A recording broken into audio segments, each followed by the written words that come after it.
And now it's recording. Fuck you. All right, thank you. I don't like you. All right. That's what I've decided. Well, we're off the rails already. Hi, everybody. Welcome back. This is Weeb Reviews episode 3, where we reviewed Miss Kobayashi's Dragon Maid. Myself and my wonderful, angry co-host, Leslie. I was flipping him off. He didn't say that. I'm going to. I was flipping him off. All right. She's in a particular kind of mood today, so we're going to try to just glide right past that.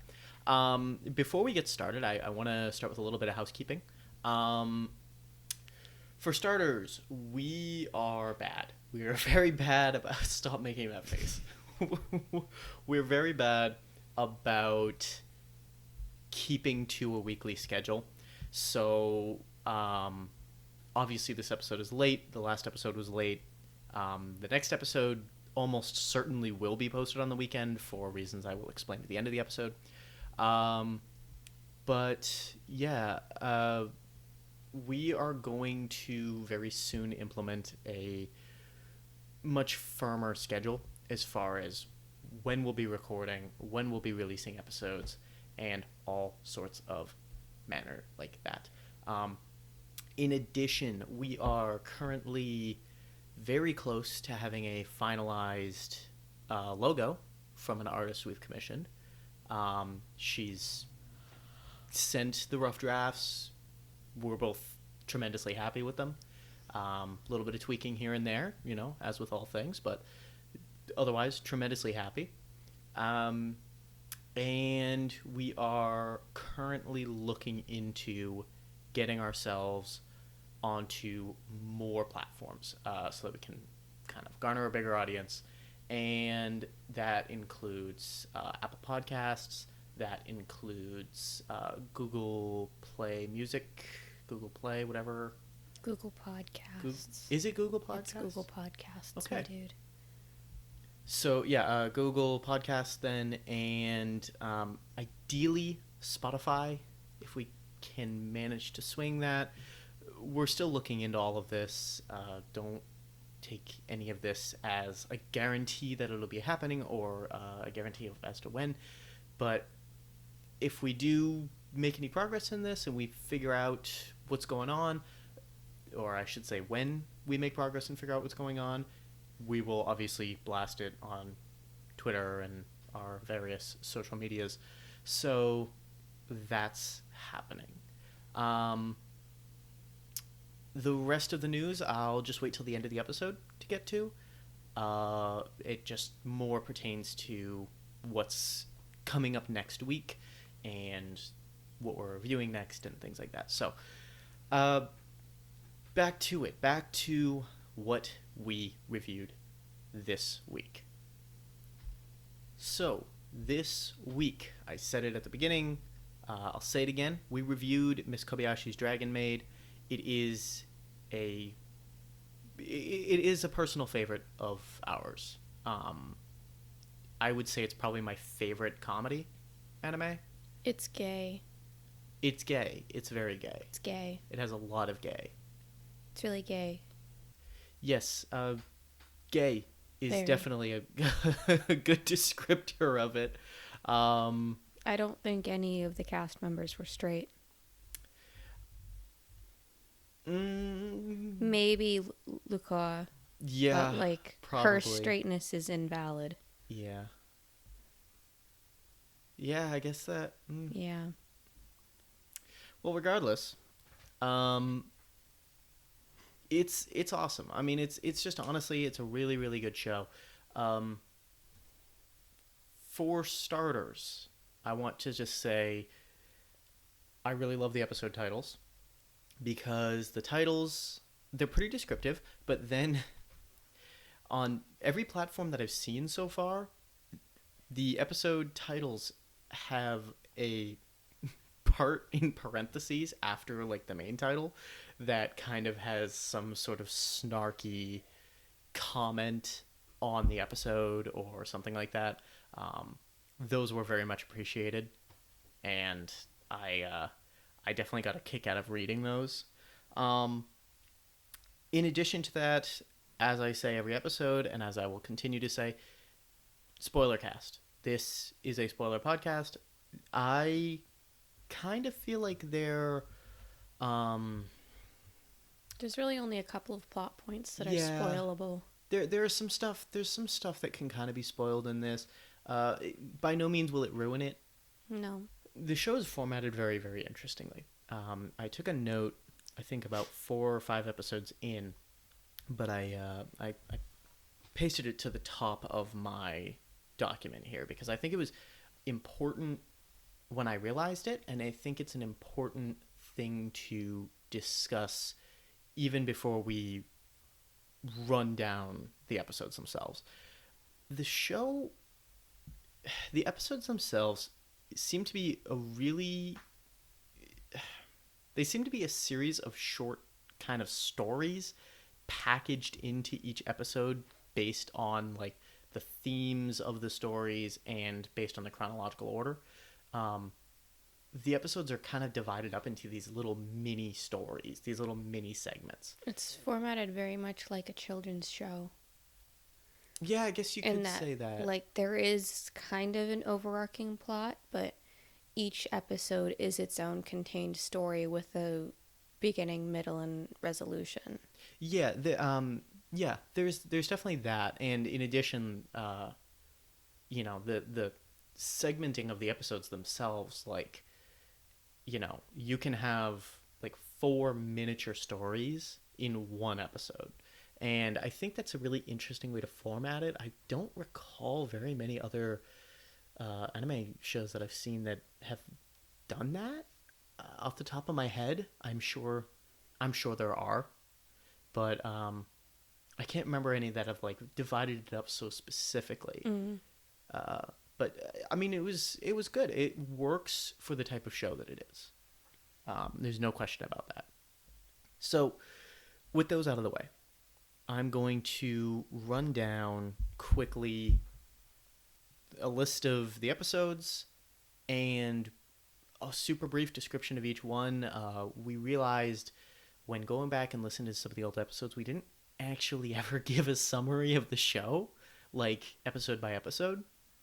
So I'm going to break it down really quick, just going to be a couple of minutes, and that way when we reference things later on, it won't be quite so... Uh, for anybody who either hasn't seen it or hasn't seen it in a long time, it might help kind of jog memory and at least have something to refer back to. So in episode 1, basically you meet Toru. Toru is a dragon who is strong enough to bring about the apocalypse, and she comes to Earth and she decides that she's going to work as a maid for a human girl that she met. So you meet Toru. She shows up at Kobayashi's apartment and basically says, "I want to be your maid." And they kind of spend the episode sort of trying to interact with each other, and Kobayashi kind of trying to teach Toru about the human world. Episode 2, you meet one of Toru's friends. You meet Kanna, and Kanna is a very cute little baby dragon. She's baby. And she shows up and subsequently also starts living with Kobayashi and Toru. And they spend most of the episode kind of just introducing Kanna. And following that, episode 3. Episode 3 basically has them looking for a new apartment.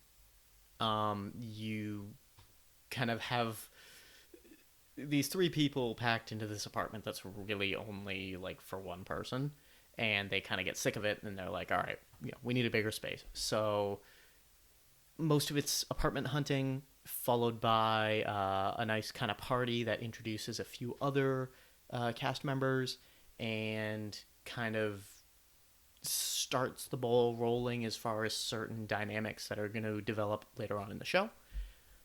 Episode 4, Kanna starts school. She really wants to go to school, so It's them kind of going to the mall to shop for school supplies and all of that rigmarole.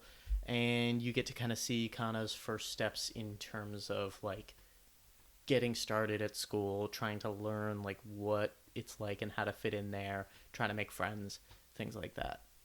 Um, Episode 5.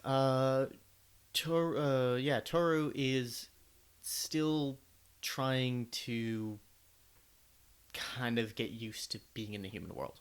That seems to be mostly what the episode is. Um, in addition to that, though, there's the side plot of Fafnir, who is one of Toru's other friends from the other world, who is trying to find a place to live in the human world.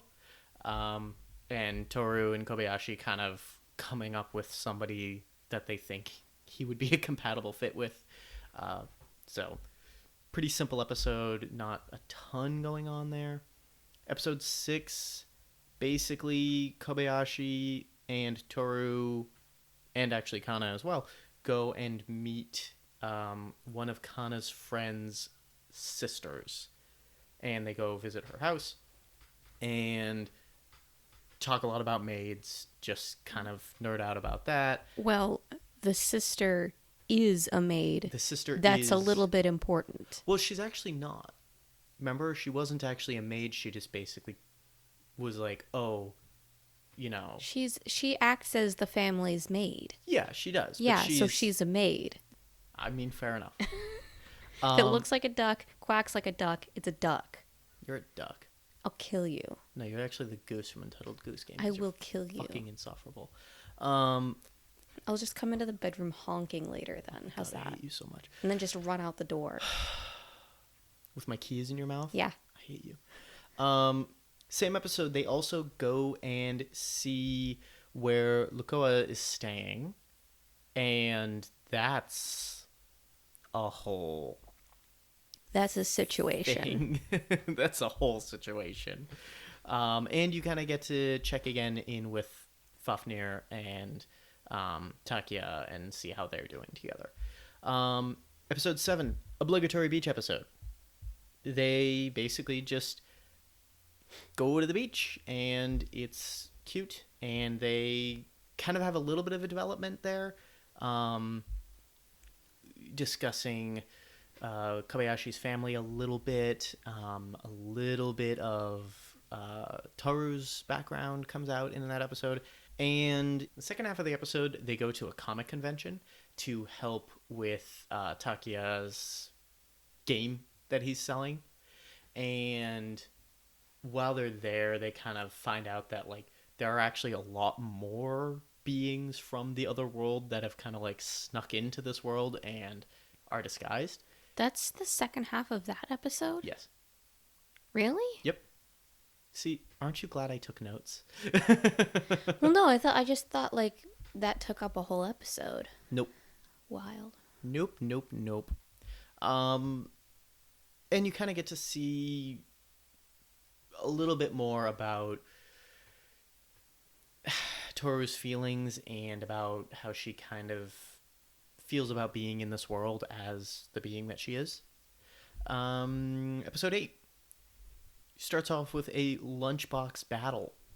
Toru and Kobayashi battling to see who can make a better field trip lunchbox meal. Pretty entertaining, honestly. And then it also introduces Elma, who is Toru's arch rival, sort of, from the other world. She shows up, and you kind of get to see her introduction. Episode 9. Essentially, Kanna is having a sports festival at the school, and she really wants Kobayashi to show up. So it's about Kobayashi kind of further coming into her role as a parent, more or less, to Kanna, and, you know, develops more about the family dynamic, about Kobayashi's work life, about her realizing more about how unhappy of a person she was before meeting Toru, And yeah, that's the whole episode. The whole episode was the sports festival. Episode 10. Episode 10 is Toru and company being asked to put on a Christmas show for a retirement home.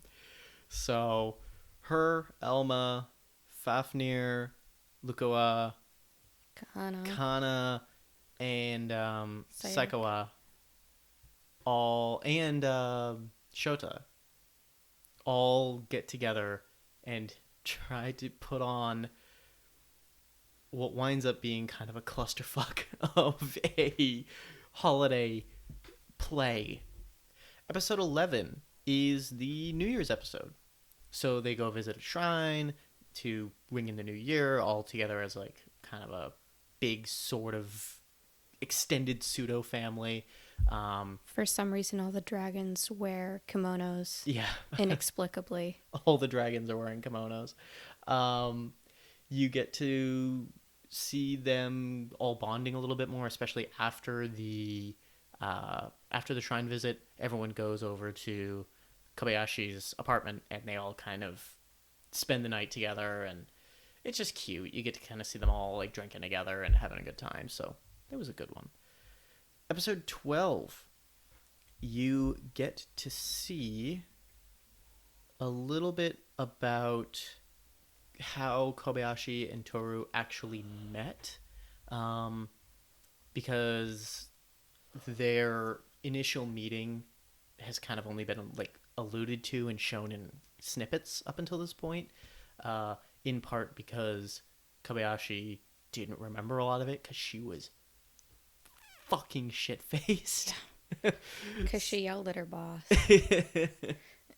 So you get to see a little bit more about Toru trying to continue winning over Kobayashi's affections, which is a running theme throughout the show, but is particularly emphasized in certain episodes like this one. And get to see a little bit more in terms of some of the other dragons fitting in at their homes. Don't we meet Toru's dad? He shows up right at the end of the episode. Oh, really? Yeah, right at the end. Oh, and it also talks a little bit more about Toru's past, where she actually bonded with another human in the past, in the other world. So, get to see a little bit of that. It's a good episode. Episode 13. You basically have Toru getting taken back to the other world out of the blue by her father. The first half of the episode essentially then focuses on Kanna and Kobayashi trying to adapt to this new dynamic of like kind of like a single parent, not really totally prepared to take care of this child on their own all of a sudden. And then in the second half of the episode, Toru comes back and you get to see her standing up against her father for the first time, and how that whole debacle plays out. And episode 14 is more or less like a bonus episode. It's a Valentine's Day episode, so the episode pretty much revolves around Toru trying to, just to be blunt, trying to get into Kobayashi's pants. I mean, you could have just said seduce, but sure, you can be gross about it. Yeah, because the whole thing is she starts the episode being like, oh, I've already won her heart, now I need to win her body. And it's like, all right. So you have the first half of the episode talking about Valentine's traditions of exchanging chocolates and gifts and gratitude for one another and things like that, mixed in with Toru just not being able to be polite and be able to handle a normal human connection. And then the second half of the episode is them traveling all as a unit to a hot springs and further developing their group dynamic together. Yeah, all dragons and their patron humans. Yeah, basically. Which highlighted the fact that Elma never got a patron human. Elma And I doesn't was have a sad. patron human. And I was sad for She her. has food. She doesn't need a patron I human. know, but she really needs someone to make her decisions for her. You could She say really that. needs a human You could to say make her that. decisions for her. Yeah. So, overall, I just talked that whole time because I'm the only one who took notes. So, Yeah. let's talk about your feelings on the show and your impressions and, you know, anything that you want to say just as an overview that sticks out. I mean, I feel like Kobayashi is a very relatable character. Just kind of in general. I mean, she's a working middle class citizen who's just trying to make it, really. And then this like tornado of emotions is just dropped, literally just dropped into her apartment out of the blue.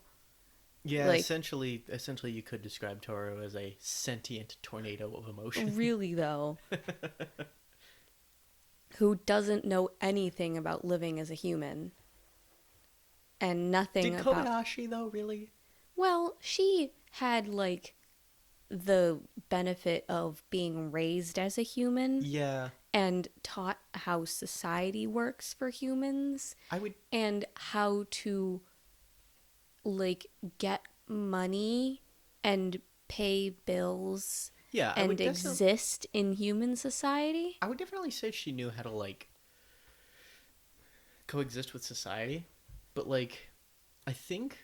She knew how to like survive, but she didn't necessarily know how to flourish and be excuse me, be like happy. Yeah, And I mean, she was living, she was okay, yeah, but she wasn't happy. yeah. She was getting by very much, but I think, um, I think one of the important things to understand about the show as a whole is it seems like the whole of season one, a lot of it was Toru trying to learn how to adapt to kind of like fitting in with human society, but a lot of it just as much was Kobayashi trying to learn how to feel and how to like not just survive but how to live and Yeah. how to have connections and friends and family and have people in her life that she values and who value her. I think that was a big, huge, overarching, character arc. Yeah. I really hope they go into her family history so we might get some ideas to why she's so broken when the show starts.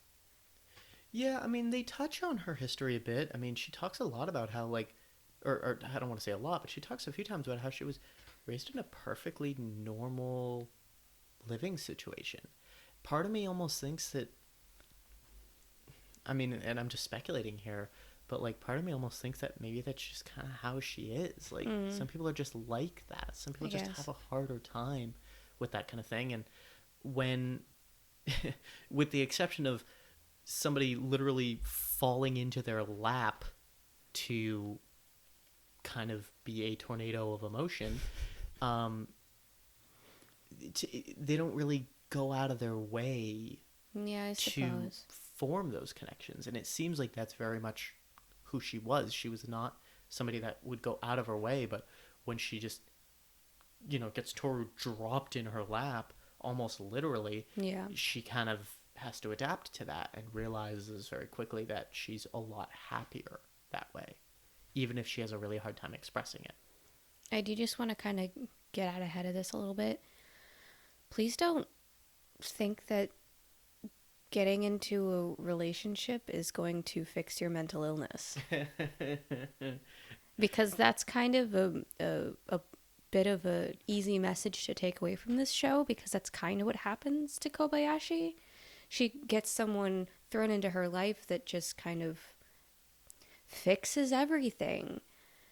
And that's Yeah. not really a realistic goal or I don't desire to have. I don't think that I that's don't think that's the intended I think you message. could take that away from it, but I don't feel that that's what happened either. Because Toru didn't just show up and fix it.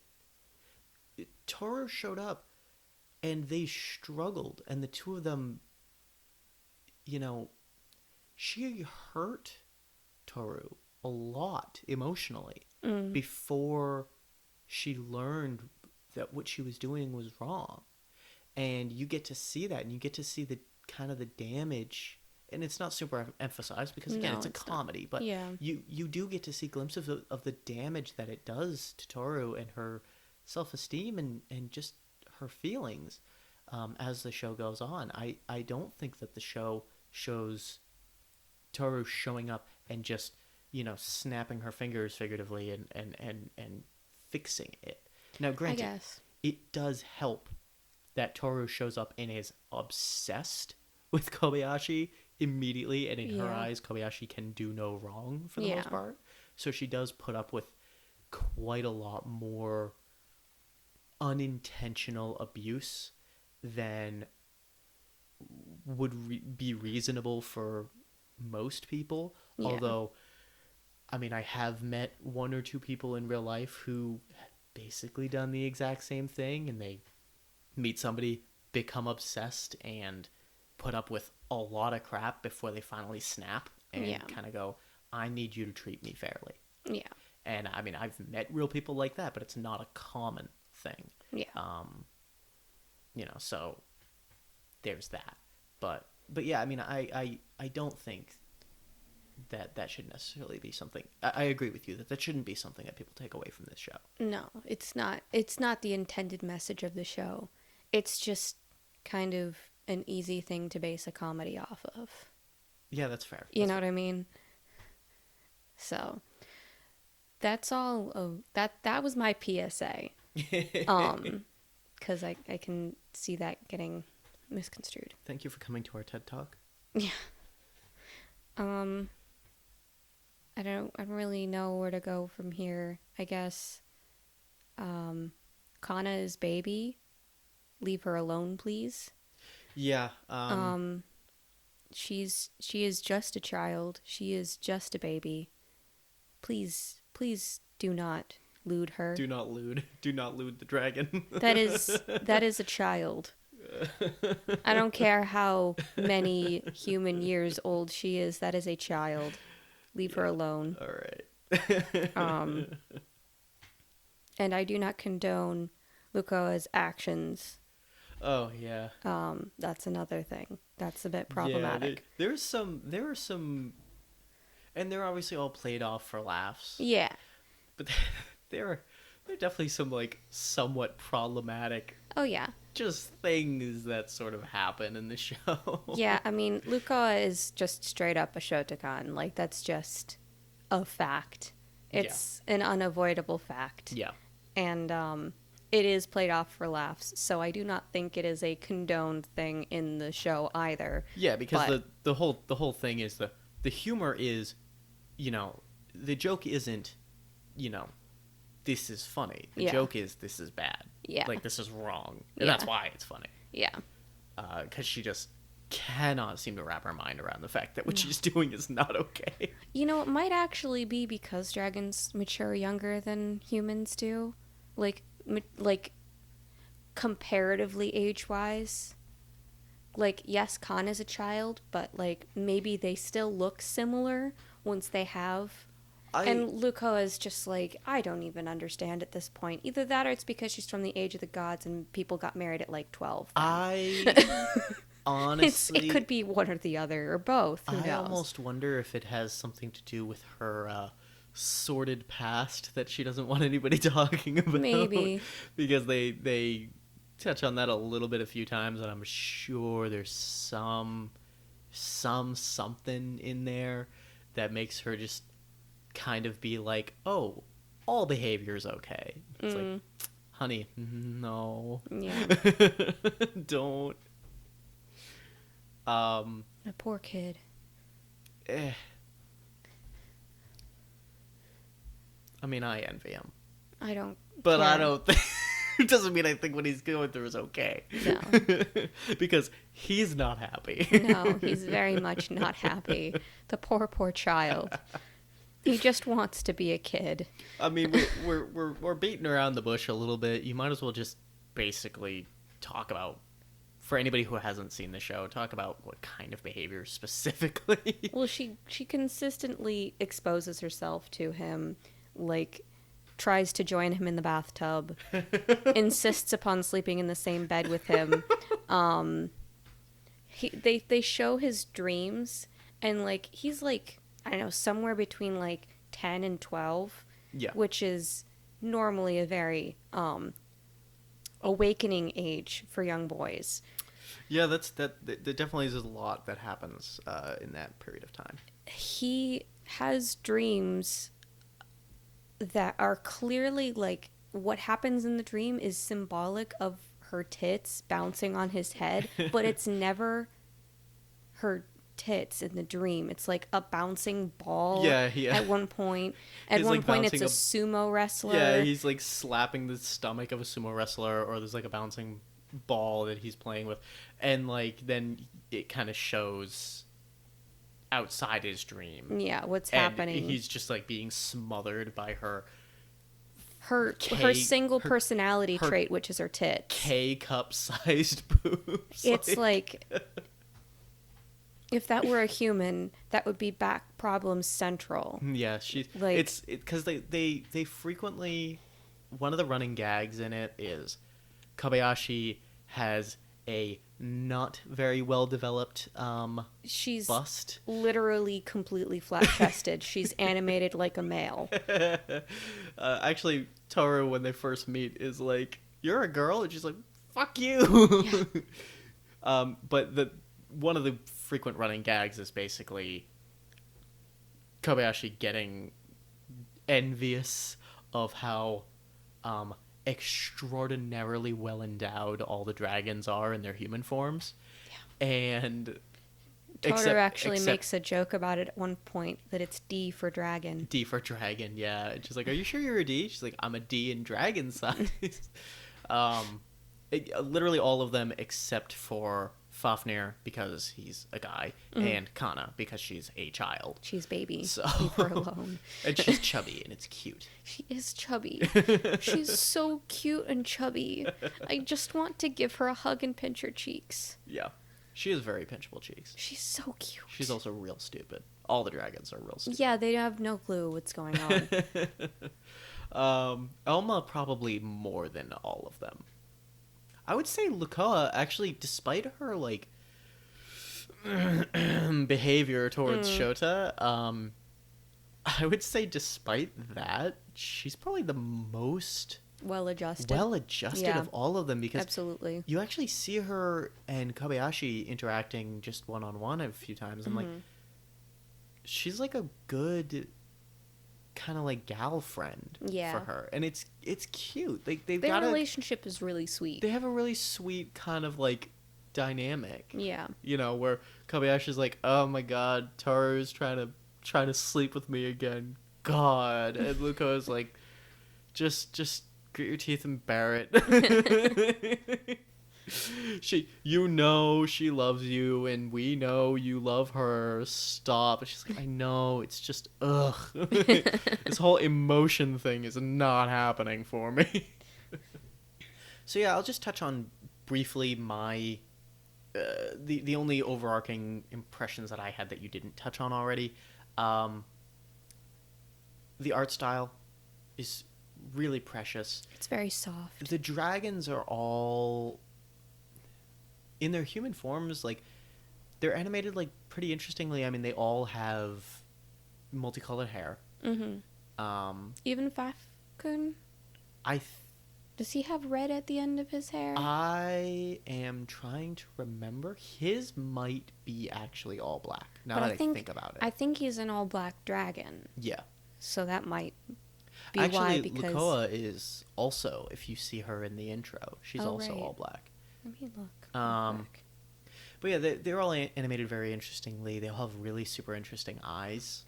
The art style, it's Yeah, he's got all black hair. yeah. The art style is really, I guess you could say it's simple, um, but it's beautiful in a way, and it's kind of got like a timeless look to it.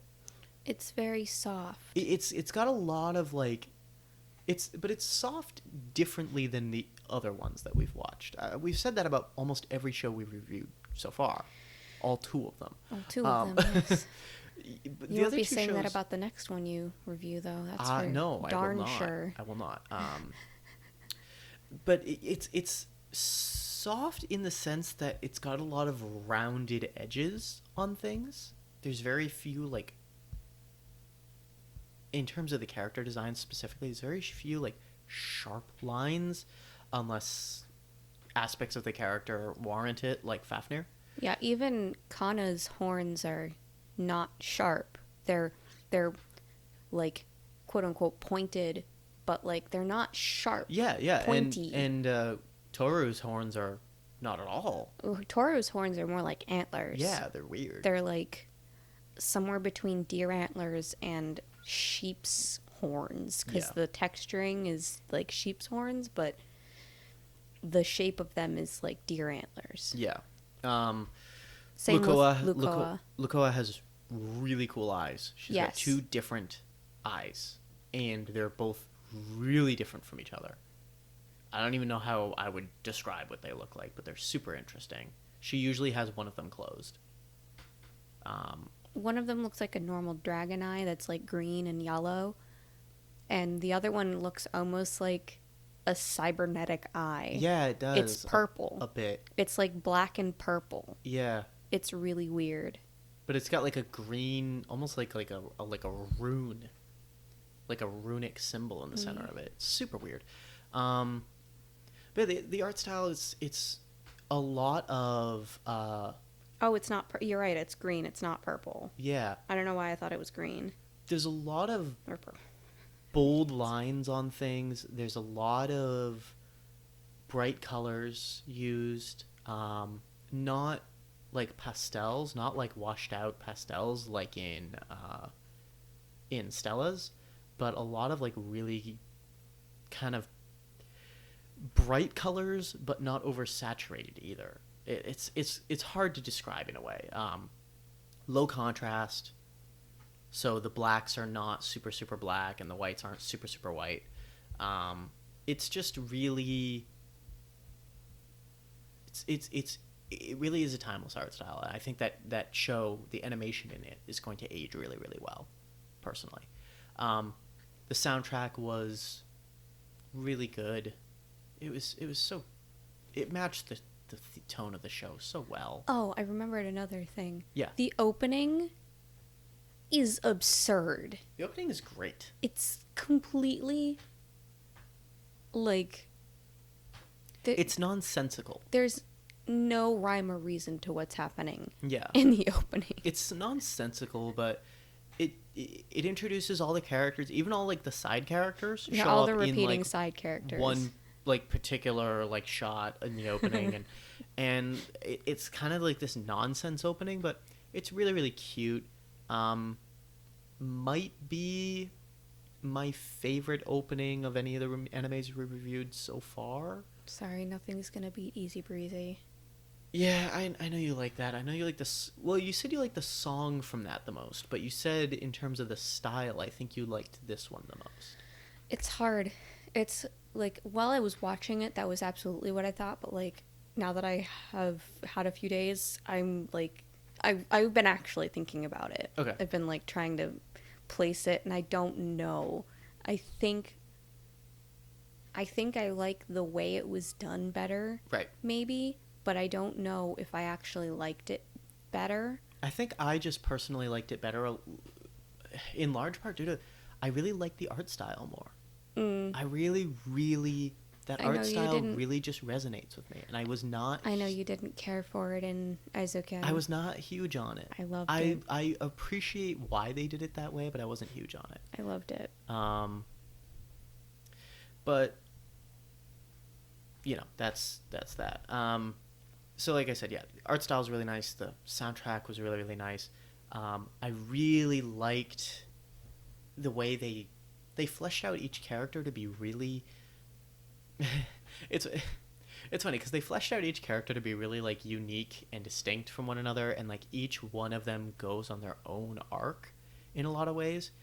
But at the same time, as a comedy and like a bit of a parody, it sort of like a few times you literally have Kobayashi being like, "What is your character at this point?" Yeah. Like some of the so they mock their lack of character depth, but there is no lack of character depth. I mean, the most you could say is like some of the side characters don't get a lot of depth. But even then, given the amount of time, like screen time they have, like they get enough. And Kanna's friend's forehead is never explained. Yeah, Her why forehead her is forehead is shiny and huge, and is literally constantly glinting light off of it in every shot she's in. They don't ever talk about that, but It's just a I'm thing. happy to leave that unexplained. Some kids just got big foreheads. What do you want? Yes, but they don't usually glint. What do you want? What do you want? Just shut up. Don't talk about it. She's insecure, maybe. You don't know. She is insecure. But She's insecure about being a rude bitch. she is. She is insecure about being a rude bitch. Kanna's the only Sakuma doesn't have any friends. Shut up. Kanna's the only one who's nice to her. Yeah, pretty much. Pretty much. She tries real hard, but like she's also like super tsundere. She's really aggressive. Yeah. She's like not the classic, tsundere. She's aggressive. well, she's like the classic like you hear a lot as, or at least I heard a lot as a boy growing up in like kindergarten, first grade. Oh, she's just picking on you because she likes you. Blah blah blah blah blah. She's like that to everybody. She's just like a bully, but she's like, she totally is like tries to be a tsundere with Kanna, but she's got way too much of a sex drive, and it's weird. As a 10-year-old. Yeah, It's a because little bit upsetting. she has. We joked her, about this. Yeah, I made a joke specifically saying she has her sex drive and Shota's sex drive because Yeah. he doesn't have one at all. Yeah. And it's pretty funny. And she should not be developing hers quite yet. Well, yeah. Statistically. Yeah, but... Yeah. That's the one thing boys do before girls. Yeah. It's... Statistically. Her and Shota were very much opposites. Yeah. Shota couldn't get away from Luca being like, I'm gonna strip in front of you just so you won't be uncomfortable around me. And it's like, this is having the opposite effect. Meanwhile, friggin' Sakawa's like, kinda gently brushed my arm slightly with her elbow, and she's just like incapacitated at that point. It's really it's weird, but it's pretty hilarious in the moment if you can get over the weirdness of it. They lost the three-legged race at the sports festival because she couldn't handle being next to Kanna that close. Overheated. Yeah. It was because as soon as they tied their ankles together, she collapsed. She's an idiot. She is a useless gay. Fucking useless. So let's run through it a little bit. I'm gonna try to. I took a lot of notes again. I've given up on taking brief notes. I just write down everything that comes to mind. But let's just run down through some of these, and anything that you feel is important, we can discuss.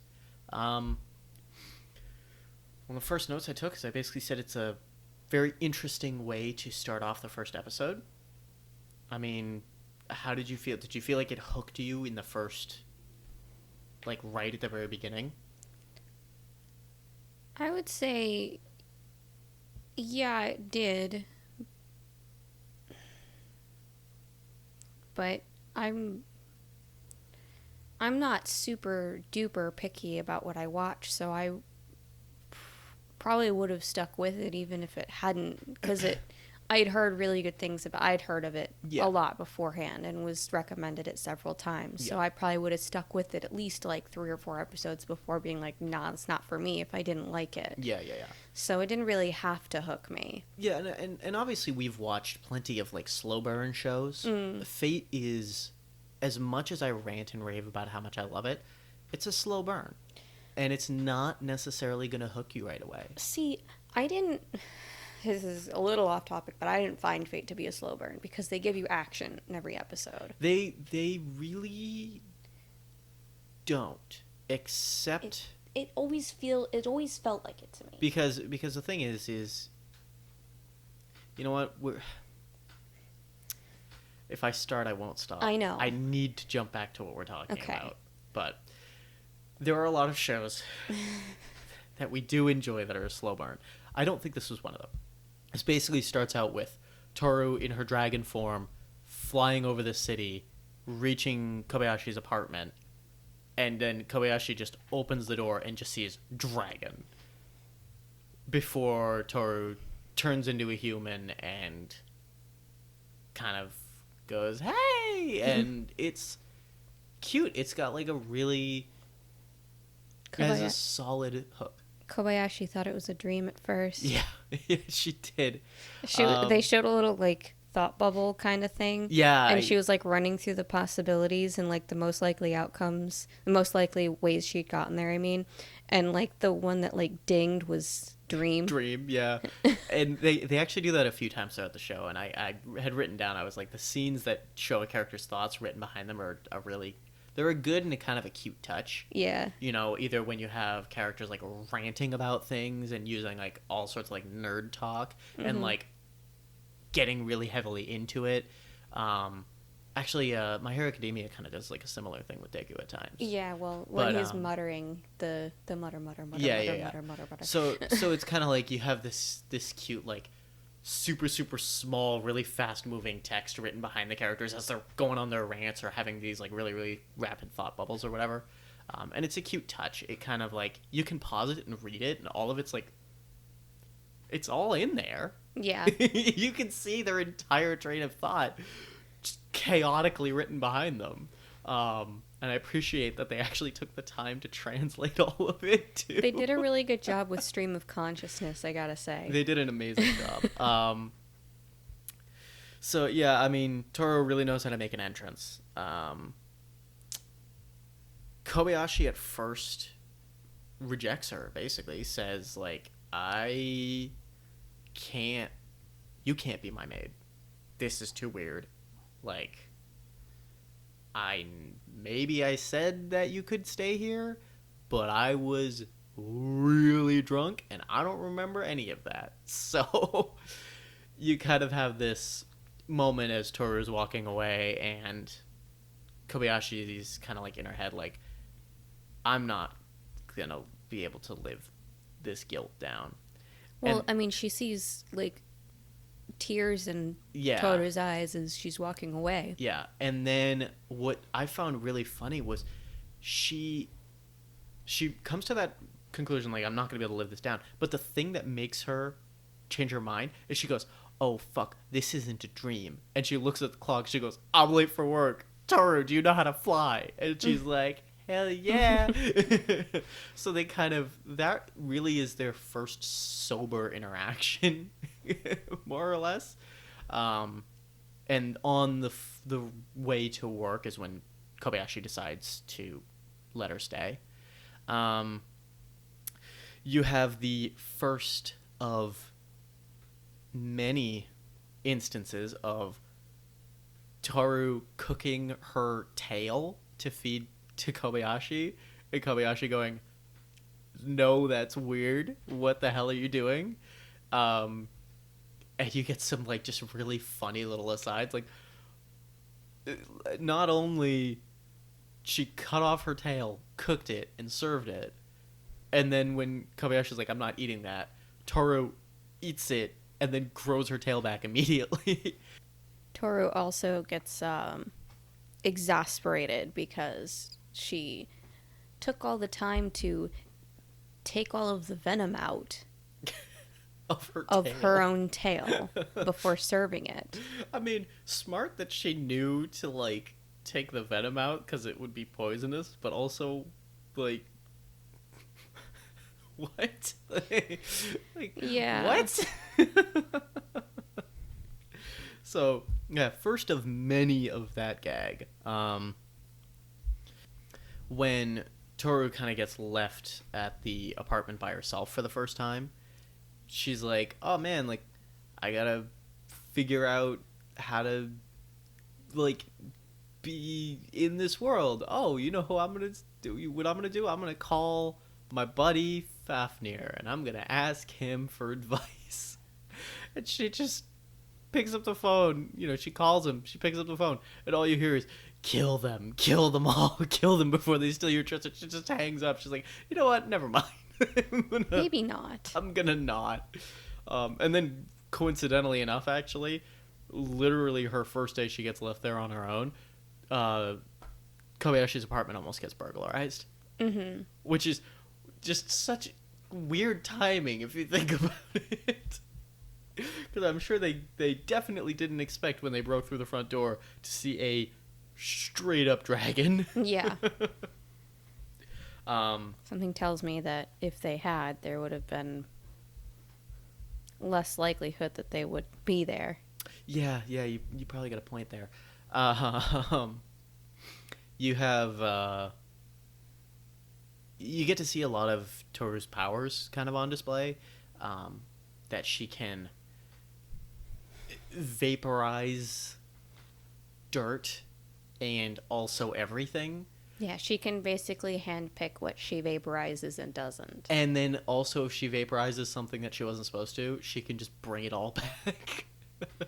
She can clean clothes with her saliva. So she initially tries doing Kobayashi's laundry just by like swishing it around in her mouth, and Kobayashi's like, "No, you can't do that." She's like, "My saliva removes stains." And she's like, "That's not the point." You have to keep up appearances. Yeah, we have to keep up appearances. Exactly. It's exactly what she Stupid. said. You get to meet. She lives alone. I don't know what appearances she's trying to keep up. I have no idea. You get to meet Kobayashi's good friend and coworker Takia. He's a good boy. He's a sweet friend. And what's really funny is Toru is so, like, sees him as, like, such a rival. It's like, "Oh, no, Kobayashi's all mine. You know, you're trying to seduce her, blah, blah, blah, blah, blah." When really that is, like, 100% not true. They're like brother-sister dynamic. Yeah, they're like a sibling It's so relationship. sweet. And it's really cute. They're such good friends. Yeah. The first night that they go out and they all go drinking together, and Takia and Kobayashi get really drunk and start ranting about maids while Toru's there.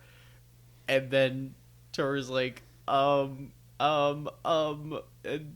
Kobayashi's like, "Oh, what? We're talking about maids now. Aren't you happy? Fucking, what's with your maid outfit?" And then she's just like, "Go ahead, strip." And it's just like, whoa, where is this going? She just takes all of Toru's clothes off and is like, "You're not embarrassed enough. Be more embarrassed."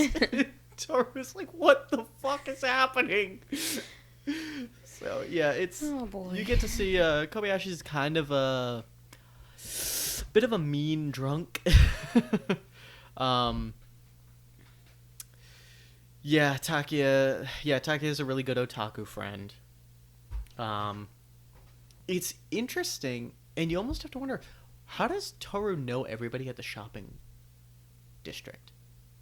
How did she know all of them? Who knows? Because, like, until she met Kobayashi, it seemed as though, like, she never really interacted with humans prior to that.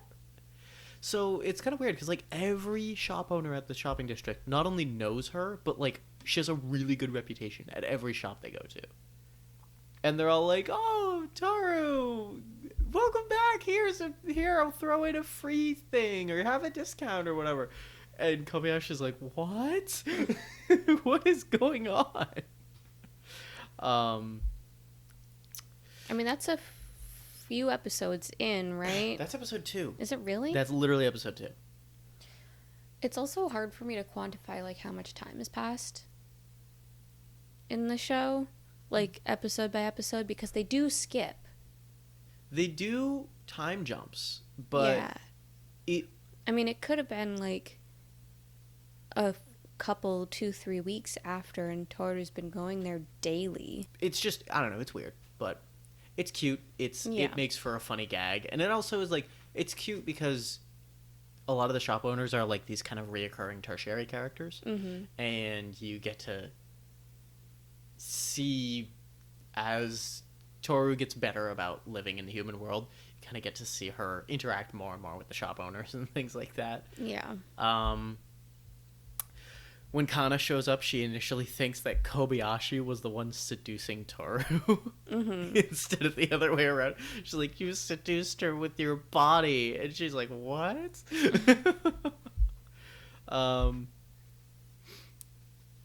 Just talking about Kanna and Toru with their quote unquote playing, where they're like basically causing borderline nuclear explosions with each other. They teleport to like some rural field in China. They didn't even say where it was. It's just later on, when Elma gets teleported there, she's like, "You teleported me to a different continent." But they're Kobayashi's like, "Are we still in Japan?" And Toru's like, "I don't know. I just flew until I found an island." Yeah, I don't know. But it's like this wide open field that has nothing for seemingly miles. For all I know, it could be the Midwestern U.S. Yeah. I mean... It seemed like it was on an island, though. That was one of the things that it seemed like. I mean, I could be wrong about that. Didn't seem like that at all to me, but... But, yeah, they go there and they're just like blowing fucking shit up and just being absolutely insane. And then Kobayashi's like, "I'm trying to sleep. You guys are being way too rambunctious. Bring it down to like human levels." And then Toru's like, "Oh, Kanna, we just need to act like what Kobayashi acts like." And then they start just imitating frail old women. Like, they're like, "My back. My joints." And Kanna's like, "I'm sleepy. I need to sleep." And tired. And Kobayashi's just like, "Yup, basically." that is me pretty much to a T. Episode 2, she tries to serve her tail again. So I'm pretty sure I wrote down every instance where that happens. It's almost every episode, I think. I think it probably is. You see Toru trying to teach Kanna about Japan and just not working. Because, like, everything they're basing it off of is knowledge from, like, their other world where humans were, like, almost gods, and you had, like, knights in castles trying to slay dragons and shit all the time with catapults and all that, and they just have no idea. And there's no magic in this world, and they think everything's powered by magic. It's just... Well, there is magic because Shota's family is a family of mages, yeah, but it's very much like a lot of... But they came from the other world. Did they? Yeah, they mentioned that at one point. That I didn't catch that at all. Shota's, either time I watched it. I think Shota's either dad or grandfather came from the other world, and they were trying to make Shota more powerful when he went back. Like, or Shota was trying to become more powerful so that he could go back and, like, be a grand mage. Toru and Kanna definitely seem to have a lot of history. Yeah. I'm not sure where that comes from. They don't really get into it very much. Yeah, no, I hope they do in the next season, which they have announced that there will be another season, but it unfortunately got delayed with the really, really tragic Kyoto Animation Studio fire, the arson attack. Which I didn't even, at the time of the fire, I didn't realize Kobayashi was one of their animes because I didn't know a whole lot about like where the anime I was watching came from. I didn't really pay attention to it. The supermarket. Yeah. So yeah, it unfortunately it got delayed quite a bit, but last I looked into it, it is still on track to come out. I just don't think, as far as I've seen, I don't think there's a firm release date for it yet. Also, I'm sure if there was one in the near future, it probably got delayed again because of the current state of things. Yes, let's just leave it at that. Episode 3 starts with Kanna eating a butterfly. Yeah. Kanna eats too many things that she needs to not eat. I'm surprised she didn't eat the crayfish in the beach episode. Yeah, but she immediately ate a crab. True. Right after. True. She let the crayfish go and ate a crab. What is wrong with her? She's a child. Okay. She's a child. Because they spend that episode moving, as they're packing everything up, you get to see each of the 3 characters individually get distracted by a different thing each time. So you initially have Toru and Kanna packing, and they get distracted looking at baby pictures of Kobayashi. And then Kobayashi comes over and is like, hey, what are you doing? Like, focus. Get back to your work. And then a few minutes later, you see Kobayashi. Do you recall what it was that she was distracted by? Comic books. Oh, right. Yes. Yes. Comic books. Or mangas. I don't know. Yeah. She was reading... Yeah, she was reading something along those lines. And Toru comes into the room. And she's like, Kobayashi? She's like, oh, fuck. I wasn't, I swear. More flat chest jokes about Kobayashi. And when I say flat-chested, I don't mean like mosquito bites. I mean like a board. Yeah, like a prepubescent boy level of flat. I was just gonna ask why you picked specifically a prepubescent boy, and then I'm like, I don't. They're usually scrawnier, like a scrawny guy. Yeah. I think I have bigger boobs than Kobayashi. You do. And you're skinny. Yeah. Oh, jeez. And then when they get into the new apartment and you see the shot of Kanna and Toru bouncing on the bed like idiots. It was very sweet of Kobayashi to pick... Of the apartments they looked at 3 different ones. And Kobayashi very specifically picked the one that had roof access, so that Kanna and Kobayashi could spend time on the roof. And one of the first things that they do up there is Kobayashi gives Toru a bath with the hose in her dragon form. Yeah. Which was really sweet. Toru's very devious about coming up with ways to spend time with Kobayashi while she's not wearing clothes. She comes in and Kobayashi's taking a bath, and she uses the excuse, "Oh, don't you need your back washed?" And she's like, I've got my eyes on you. If you do anything sketchy, I will know. Toru's a very good cook. She learns very quickly. Yes. And that's good. Toru's a very good girl. Toru works really hard, and she does a really good job. She's a very good girl. Yeah. Yeah.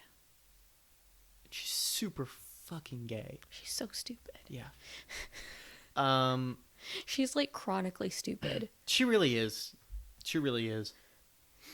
They have really understanding neighbors at their new apartment as well. Mm-hmm. The episode has, Kobayashi coming home and passing out and being awoken quite unpleasantly with a hangover on the couch while 3 of the neighbors are making a lot of noises. And Kobayashi goes and speaks to the 3 of them and is like, oh, keep it down. And then they all wind up working out like a schedule and when they can and can't make noise and things like that. And it was just really. Side note, Toru was the one who went door to door. Isn't that what I said? No, you said Kobayashi. I'm pretty sure. I might be wrong, but I'm pretty sure you said Kobayashi. Yeah. Toru was the one that went and Yeah. spoke to them. And then when the three neighbors were arguing over who was the one that was the loud one, Kobayashi then came out and was like, "Hey, why don't we just make a schedule?" And she goes, "And if there are times that it doesn't work out, we all have earplugs." Yeah. It's like it was interesting because it was I feel like a lot of the episodes had like lessons in them, and a lot of even just like the episodes seemed specifically divided into two distinct parts, like the first half and the second half, and they always seem to be different things. And it seems like each half of each episode almost like has like a lesson in it somewhere. Yeah. Like I said, formatted quite similarly to kids shows. Yeah, they're very allegorical, and for that half of that episode, it seemed as though the lesson was kind of just like, compromise and like communication, and if there's a situation that's causing problems, don't sit and simmer and be angry about it. Just speak up and work things out. And that's, I think, a good takeaway. And communication actually winds up being the solution to a lot of the issues that they run into over the course of the series. Either the issue stems from not communicating enough, or the solution to the problem is just communicate more about it. Yeah. And I think that's a good takeaway to take from in any facet of life. Yeah. I think we, as people, as a society, should be communicating more, and I don't think that's something that we're necessarily particularly good at all the time. Yeah. So I appreciated that a lot. Yeah.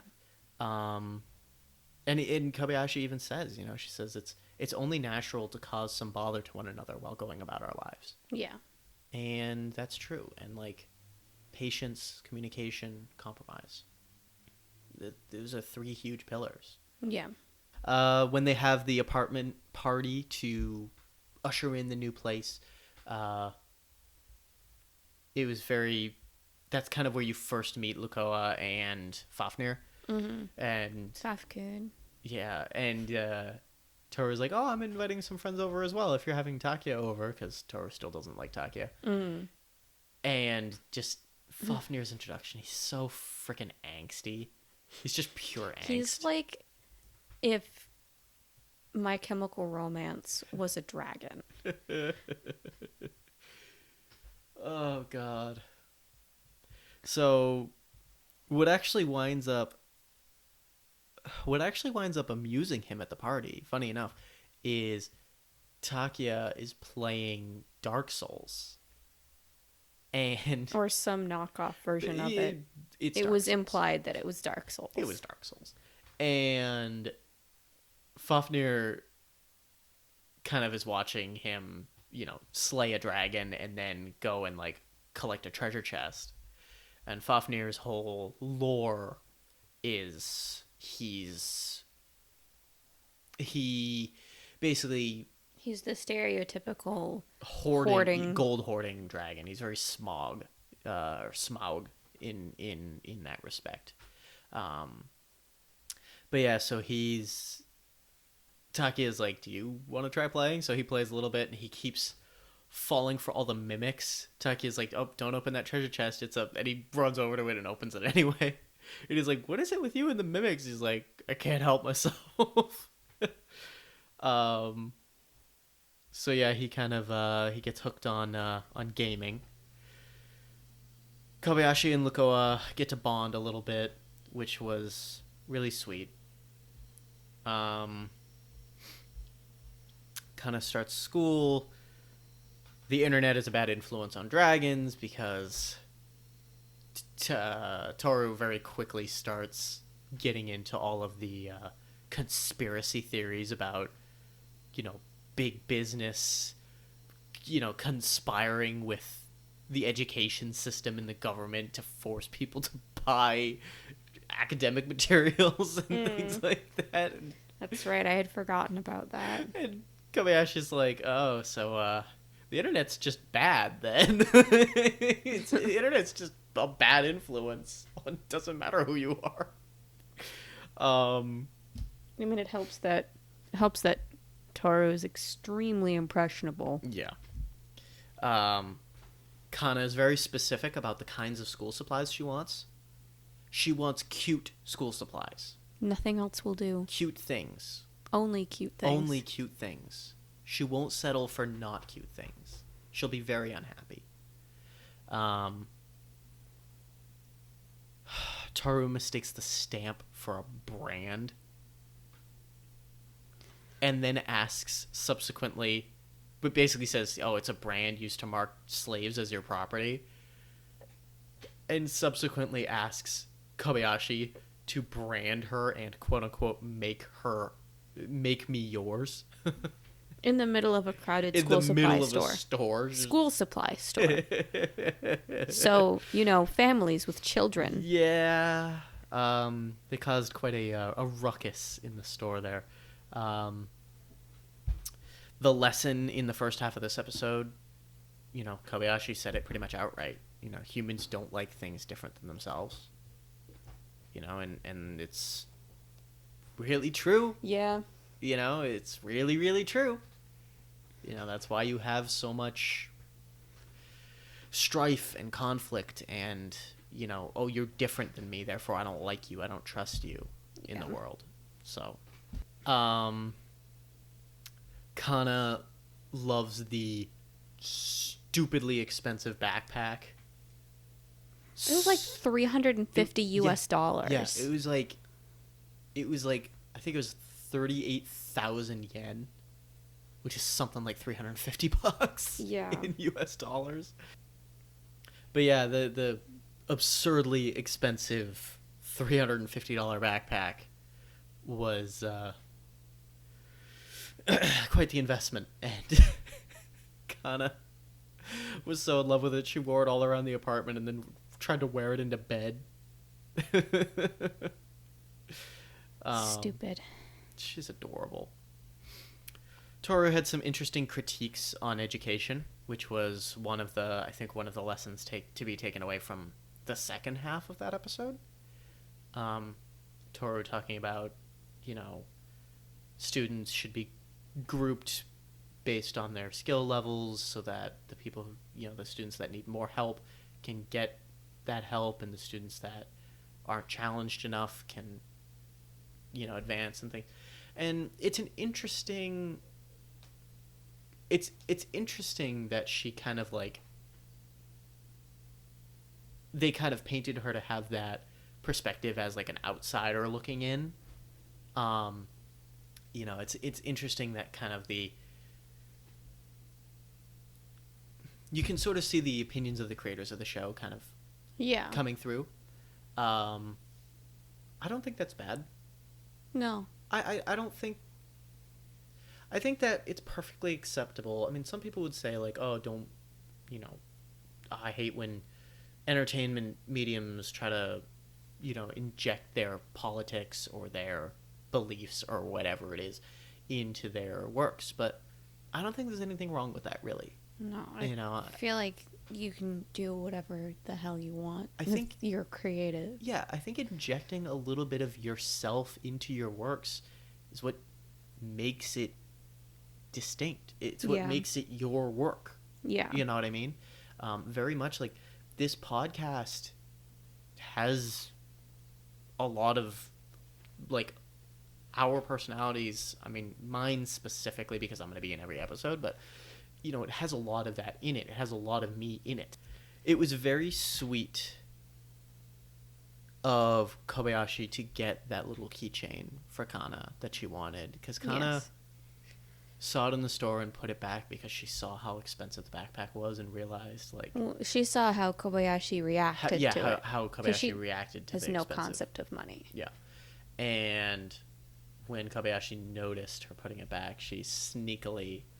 she's a good mom. She sneakily went and got it and gifted it to her for having a successful first day at school. Um, it was also interesting Kanna's philosophy towards Toru about wanting to spend time with humans because, like, they have to learn to live with each other. It was really similar to, now that I think about it, it was really similar to the philosophy in the previous episode about with the neighbors. It's like, you know, we have to coexist. We might as well, like, you know, coexist. We might as well Right. interact and live with each other in harmony. Yeah. Rather than just avoiding each other. And I think that was an interestingly mature stance that Kanna had with regards to that. I mean, she is actually like hundreds of years old or something like that. She's just an idiot, which is why she's baby. Yeah. Yeah. Well, she's also just baby in dragon terms. The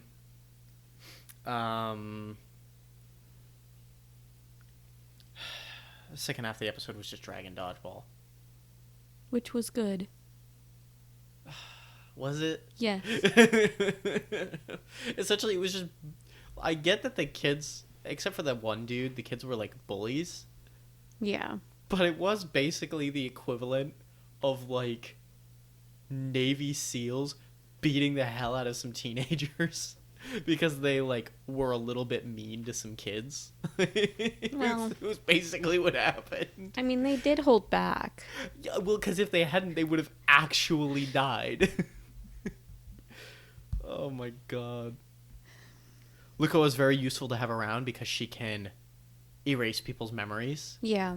Or alter people's memories Yeah. to make them forget that they just saw people throwing a dodgeball at each other and causing, you know, nuclear explosions because of it. Basically destroying the entire park with a rubber ball. Episode 5, I basically just said, first note, Toru becoming a good wife. Mm-hmm. And, yeah, not wrong. She tries to get her to eat the tail again. I wrote that down.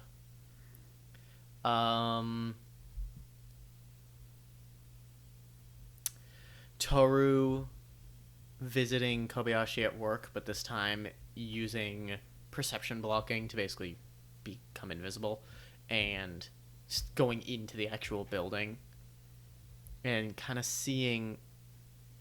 It was interesting her seeing how Kobayashi is at work. I think that's like an obsession of hers until this episode when she finally goes and does it. You know, to better understand Kobayashi. And when she goes, she sees how many of her coworkers really rely on her and, you know, how hard she works at her job and what she really does there. And Toru decides to intervene a little bit when she sees Kobayashi's boss. Kobayashi! Being a scumbag and trying to dump all of his work on her and basically put her behind on jobs that are more important for her to get done. And Toru basically just, still invisible, trips him like 50 times in a row, and every time he tries to get up, she just trips him again. And then Kobayashi could totally tell. Yeah, she looks right at her. She looked directly at her the first time she did it. And then right at the at the end of the day, she she's walking out of the building. Toru's still invisible behind her and is like getting ready to fly away back to the apartment. Kobayashi just turns around, looks right at her, and goes, "Toru, you know, are you there?" And Toru turns off perception block, and Kobayashi jumps. She's like, "Oh shit, you were! You actually were! Damn!" And Toru's like, "How did you know?" And she's like, "I just had a feeling, you know." And then Fafnir is trying to find a place to live. And Toru forges a bunch of legal documents for him. Yeah, I would really love to know how she did that. I mean, magic, probably. But, like... Lukoa might have helped her. Who knows? She made They him never a get into bank it. account and Yeah, everything. They never get into it. These are questions that don't require answers. they finally decide to see about Fafnir moving in with Takia because they bonded a little bit in the previous episode with the video games. Mm-hmm. And Takia's all too fine with him moving in. Mm. And Toru's like, whoa, I know this is my idea, but, like, are you sure? Like, him? Like, are you sure you're okay with moving in with this demon dragon? At which point, all Fafnir does is go, that the game we are playing, are there more? Are there more? And Takia's like, we'll be fine. Or are there others, I think is what he yeah, said. something along those lines. Oh my god, I forgot this was in the same episode. Was Toru and Kanna trying to learn how to use ESP to bend is that bend same- the oh my God. spoons? The idiots. And Doesn't it end with them watching a magic special on TV? yeah, so And Toru, the trick that the person on TV was trying to do is like teleportation. we'll back up a little bit because it essentially Toru and Kanna are very frustrated because they can't figure out the spoon bending trick. Yeah. And when they see Kobayashi do it, because Kobayashi apparently knows how to do the trick, they're like blown away. And Toru becomes obsessed with trying to learn how this is done. She's convinced ESP is a magical ability. And she's really upset that, like, she doesn't understand it and she can't learn it. And Kobayashi monologues kind of to herself that she's like, Toru, you're not upset because you can't figure out the trick. You're frustrated because you're trying to understand humans and you can't. And it's interesting because, yeah, like, that's also a lot of what Toru's arc is. You know, she starts off being like, Kobayashi, you're I love you, but every other human can get fucked. Basically, it's like, I love you, but every other human is worthless because she's a dragon and she's a, almost objectively superior being. Right. In terms of the way a dragon would view the world. Right. Strength is, power and strength make you superior. Right. The more powerful and the stronger, the more superior of a being. So, obviously, us basically functionally immortal dragons, versus these, who have these magical abilities and are strong enough to end the world, versus these pathetic beings that only live like 80 to 100 years and, can't do any magic and aren't strong and aren't predators or anything. She's obviously going to see humans as being inferior, but as the show progresses, and again, this is episode 5 of 14 if you include the Valentine's episode, you really see Toru trying to come around and really be like, I want to understand them because I don't get them. Yeah. So eventually Kobayashi concedes, teaches Toru the spoon trick, and is like, you're so obsessed with learning this little thing, but, like, you have so many crazy things that you can do that we can't do. Like, focus on the things you can do. Don't get so caught up with the things that, don't get so caught up with what everyone else can do. Just focus on you. Be happy with what you can do.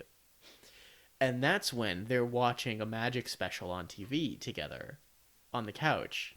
And The magic trick that they're doing is teleportation, and from one side of the stage to the other, and specifically in, like, these boxes. in like the traditional magic boxes. Yeah. So they're all three sitting there watching, and then, like, the trick reveals, and Toru was just in the box when they opened it. Yeah, you see. And then, like, Kobayashi and Kanna both kind of were like, wait, what? They look over What? and she's just gone. And they look over and she's just not there. And then you see Toru just, like, walk off the stage, just leave, and then all the people there are like, "Oh, it's a maid. Was that not supposed to happen? What's going on?" So I mean, she made the show a lot more impressive. We'll give you that much. Poor guy's never going to be able to do that again, though. Yeah. Oh God, I almost forgot when Kobayashi shows the two of them that she can bend the spoon. Kanna's response is Kobayashi God, and it's just like no. Oh God. Um, the next episode with the maids, Kobayashi and Georgie. What do you remember Georgie's real name? I have no idea what it was. I'm pretty sure it was Georgie. It wasn't. No, because Psycho basically was like, she makes us call her that when she dresses like a maid. She makes us call her that. That's not her name. I don't remember that. Yeah, but Kobayashi and Georgie, basically, Toru thinks she's being challenged to a maid-off. And Toru's like, you know, your family has a maid? Well, I'm going to prove that I'm the better maid. Brr, brr, brr, brr, brr. And they show up, and Toru initially is like, oh, you don't even have a good maid outfit. Yours is weird colors.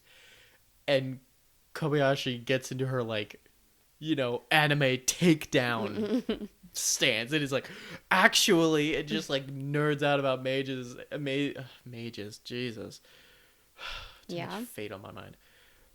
I haven't even watched it recently. Kobayashi and Georgie nerd out about maids. And Toru is so confused.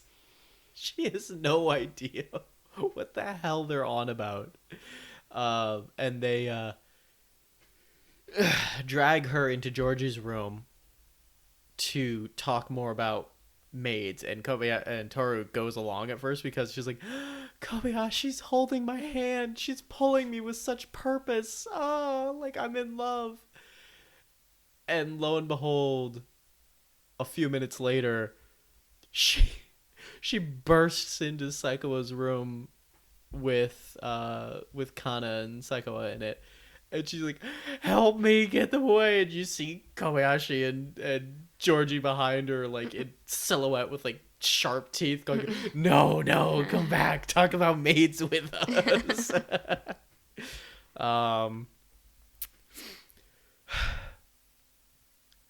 Kanna's not really a good friend. What do you mean? Kind of a demanding, shitty friend. The other thing, too, is she's super encouraging. And, she's very blank. Mm-hmm. All the time. She never shows emotion about anything. The only time she ever comes close is, like, when, like, Kobayashi praises her or something, and she sits there completely unreacting, and you see, like, sparkles appear behind her. That's the only time you can tell that she's, like, really happy about something or whatever. But otherwise she's like totally blank, and she's like demanding all of this shit from Saikawa. And she's like put on a game. It has to be a fun game. Sit there. You're gonna be my seat now. You're gonna be my pillow now. And Saikawa was all too happy. Yes. I mean, of course I will. And then this one Kanna almost pulls a move on Saikawa, and she's just like, my heart's not ready for what's about to happen. And that's when Toru bursts through the door, and all I have for that note is Toru to the rescue. Saikawa almost died playing Twister too. Jesus Christ. Then they go to Lukoa's house. Lukoa, they reveal that she's, like, not necessarily a dragon in the same way that the rest of them are. She's she's an idiot ex-goddess. I made it a point to write idiot before ex-goddess. So I think mean, that was yeah. important. Very Ishtar-esque in that respect. Yeah. um, this is where they introduce Shota. And that poor fucking kid. He just wants a friend. He just wants a friend. Yeah, he summoned her because he wanted to. Well, he was trying to summon a demon. Yeah, he was trying. So the whole series, he thinks Lukoa is a demon. Mm-hmm. Which is why Lukoa invites Kobayashi and Toru over. She's like, I'm really hoping you can help clear up this misconception that's going on. And Shota thinks that she's a demon because he used a demon summoning circle. Right. And he's like, I'm not powerful enough to have summoned a dragon. You can't possibly be a dragon. You're a demon. You're just trying to trick me. And she somehow thinks that the best way to A, make him more comfortable around her, and B, prove somehow that she's not a demon is to be constantly naked around him. Or, if they're out in public, wearing basically nothing. Yeah. And that causes Shota to double down on the idea that she's a demon, and not just a demon, but a demon succubus. Yeah. Which... Reasonable conclusion. Reasonable conclusion, honestly. Yeah. If she wants to prove she's not a demon, she should just show him her dragon form. Yeah. But there are theories as to why she hasn't done that. Are there? Yeah. Mm. There are theories that she's not actually Quetzalcoatl. Which by the way, that's her true identity. I realize I don't think we've said that throughout the entire... Yeah, because everybody always just refers to her as Lukoa. Yeah. Actually, one of the other notes I had written down for this episode is Kobayashi's company director is Shota's father. Mm-hmm. And Shota talks about how his father was a mage. Mm-hmm. And when Kobayashi realizes... when she realizes who Shota's father is, she's like, oh... Huh, that's weird. That's my company director. And apparently also a mage, so that's a thing. Mm. Some deep lore. You get to see a little bit, right at the end, you get to see a little bit more of Takia and Fafnir bonding a little bit. Fafnir with his mild curry. everything anyone makes him for food, from this point on, he always asks if it's mild. It doesn't matter what it is. It's like, oh, you want some soup? Is it mild? That's not how soup works. And they actually introduced the idea that Takia not only is an aggressive otaku, but he is also a game developer in his spare time, which is interesting. And he has Fafnir help him. He's like, hey, can you come play this for me? Can you let me know if it needs anything else? So he's developing a bullet hell, a 2D bullet hell game. So that's cute, a la like Cuphead-esque. So, but yeah, so it's just really cute to see the two of them together. They're like actually bonding a little bit, even though Fafnir really hates humans, like way more than Kobayashi does. I mean, Jesus Christ, way more than Toru does. Fucking Kobayashi. I mean, her too. Yeah. But for largely different reasons. Yeah. For the obligatory beach episode, we get some more flat chest jokes. So those are fun. Mm-hmm. You you got Toru. You got Toru being like trying to come up with any excuse to be inappropriate with Kobayashi in some way. And she's like, "Oh, we can't go anywhere until I give you sunscreen." And she's like, "Go on, like roll over." And she's like putting it on her hands. And Kobayashi just turns to her. She's like, "Do anything weird and you're fired." Toru's so upset. And then naturally you have that give Lukoa the brilliant idea to have Shota put sunscreen on her, and when he refuses to, she's like, "Okay, I'm gonna put some on you," and it just doesn't go. Devolves a bit. Kanna eats a crab in this episode. Yes. Makes me really sad because I like crabs. You like to eat crabs too. Not the way she does. Yeah, but she's a delinquent dragon child. Oh, God. How come nobody seems to notice how weirdly inhuman their abilities are? Like when Toru and Kanna race in the water. I don't know. Do you think Luca just like changed everybody's memories again? Probably. Oh my God. Yeah, we start to see a little bit of Toru having flashbacks to her dad a little bit in this episode. Kobayashi discusses her family. Actually, apparently, Kobayashi discusses her family for the first time in the series, according to my notes here.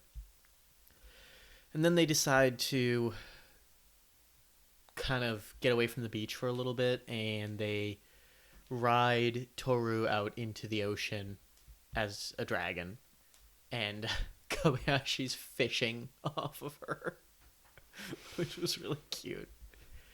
And that's when Kanna spared the crawfish and gave it to Kobayashi as bait instead. Use as bait.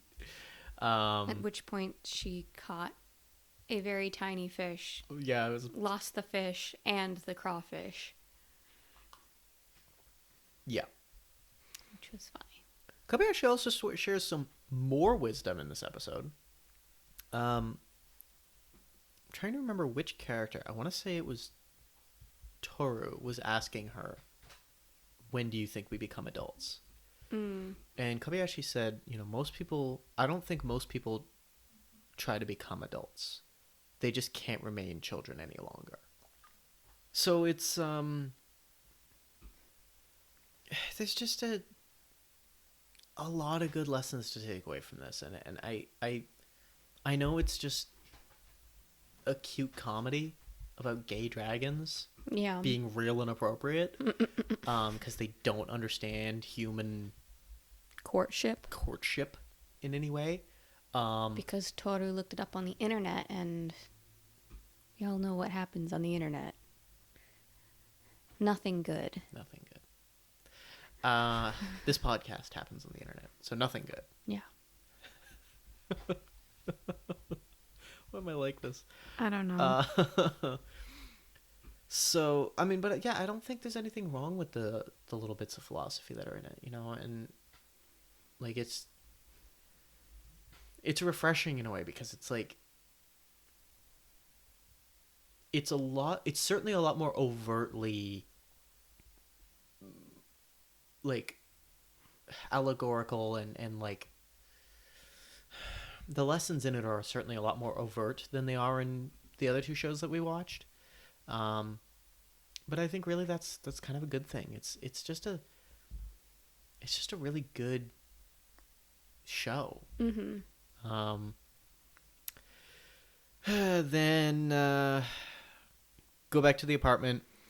Kobayashi buys some fireworks that are really pathetic, even by my standards of like fireworks. She won them in something. Oh yeah. She won them in a lottery at the shopping district. Japan has like a thing for lotteries. Apparently. That's how they got the kotatsu. We'll get to that. But the fireworks were sad even by like my standards. you know, and Toru acknowledges how sad they are and proceeds to, I don't even know what Breathe fireworks. breathe She an breathes, absurd amount of fireworks into well, the sky. a dragon fire amount of fireworks. Yeah. Yeah. Breathe the amount of fireworks that can be breathed by a creature capable of bringing about the apocalypse. Yeah. Which my note on that was, Toru really just does stuff without thinking, doesn't she? I mean, Yeah. but yeah, and then second half of the episode, it was really cute of them to help Takia with the comic convention. They're basically helping him sell his games, and Toru is being the end of line designator, I guess. Yeah. Because Takia is apparently very popular at those conventions. Kanna at home eating more insects. Yeah. She misunderstood her homework assignment. She was supposed to catch bugs and Describe them. So she ate them and described how they their tasted. texture. I think she described the cicada as crunchy.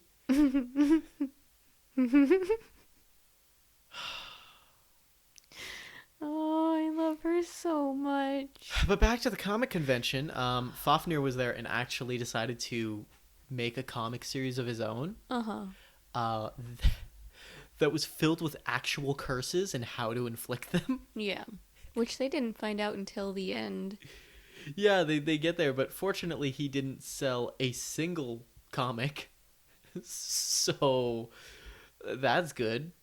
And then I mean, not for his spirits, but for the humanity, good yes. of humanity. Toru kind of discovers that some of the cosplayers there are actually just creatures from her world in their true forms. She runs into a few of them and she's like, "Oh, you guys are from the other world, right?" And they're like, "Oh, you know." I don't remember. They ask her like, "Oh, are you blah blah blah," or like, "What are you?" or something. And she's like, "Oh, I'm a dragon," and they just freak out because dragons are the most powerful. Yeah, and they're menaces. Yeah. In their world, and Toru gets so offended. She's like, "Oh, it's like lions eat gazelles. Like we don't eat more than we need to." She's like, "We're really not that bad." But then Kobayashi kind of encourages Toru to, like, you know, be in her form a little bit if she wants to. Mm-hmm. At which point, you know, she kind of has her tail and her horns and wings out, and think every Toru cosplayer you've ever seen, that's what she looks like. Yeah.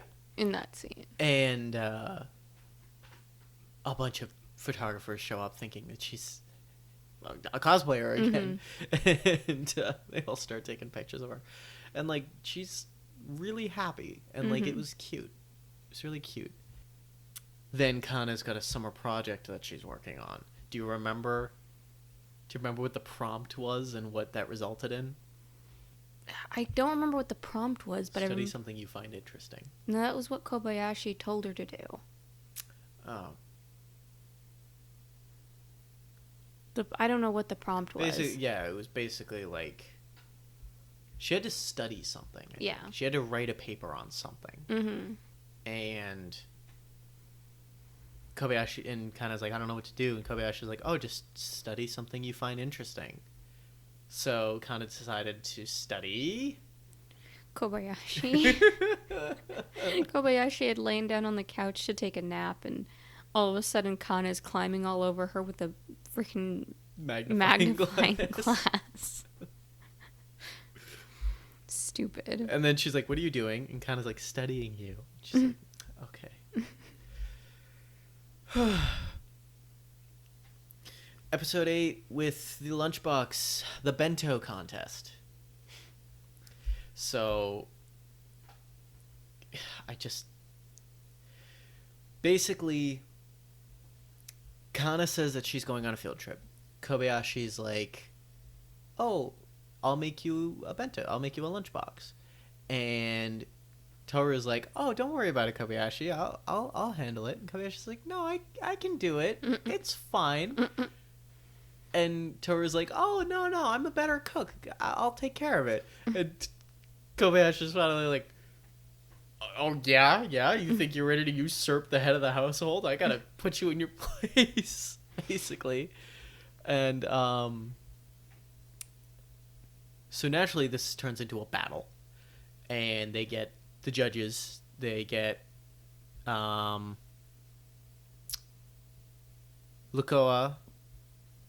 Fafnir, and Kanna as the judges. Mm-hmm. And when they show up, Shenanigans ensue. well, not just that, but the exact quote I had written down was, Kobayashi says to Fafnir when she sees him judging the cooking contest, she says, and I quote, "What is your character even supposed to be anymore?" Yeah. So they start off, they're going to do 3 courses. They do like a salad, like a vegetable, an entree, and a dessert. So they're doing the 3-course meal. Toru goes all out, makes this crazy, intricate salad. Huge, crazy, amazing salad. Kobayashi wins the first round with 2 cherry tomatoes because Kobayashi's salad would not ever fit in a lunchbox. So essentially, she won because Toru didn't understand the concept of the meal that they were making. She didn't know what a lunchbox was. Yeah, she didn't seem essentially to get what was the goal. And she's like, all right, well, I'm going to win the next one then. So they go out for the next one. They do... Kobayashi does... What was it? It was... bacon eggs. Bacon and eggs, right? Bacon eggs, specifically, because she cooked the egg on top of the bacon. Okay, so bacon eggs. And then... Toru does a hamburger. Hamburger. And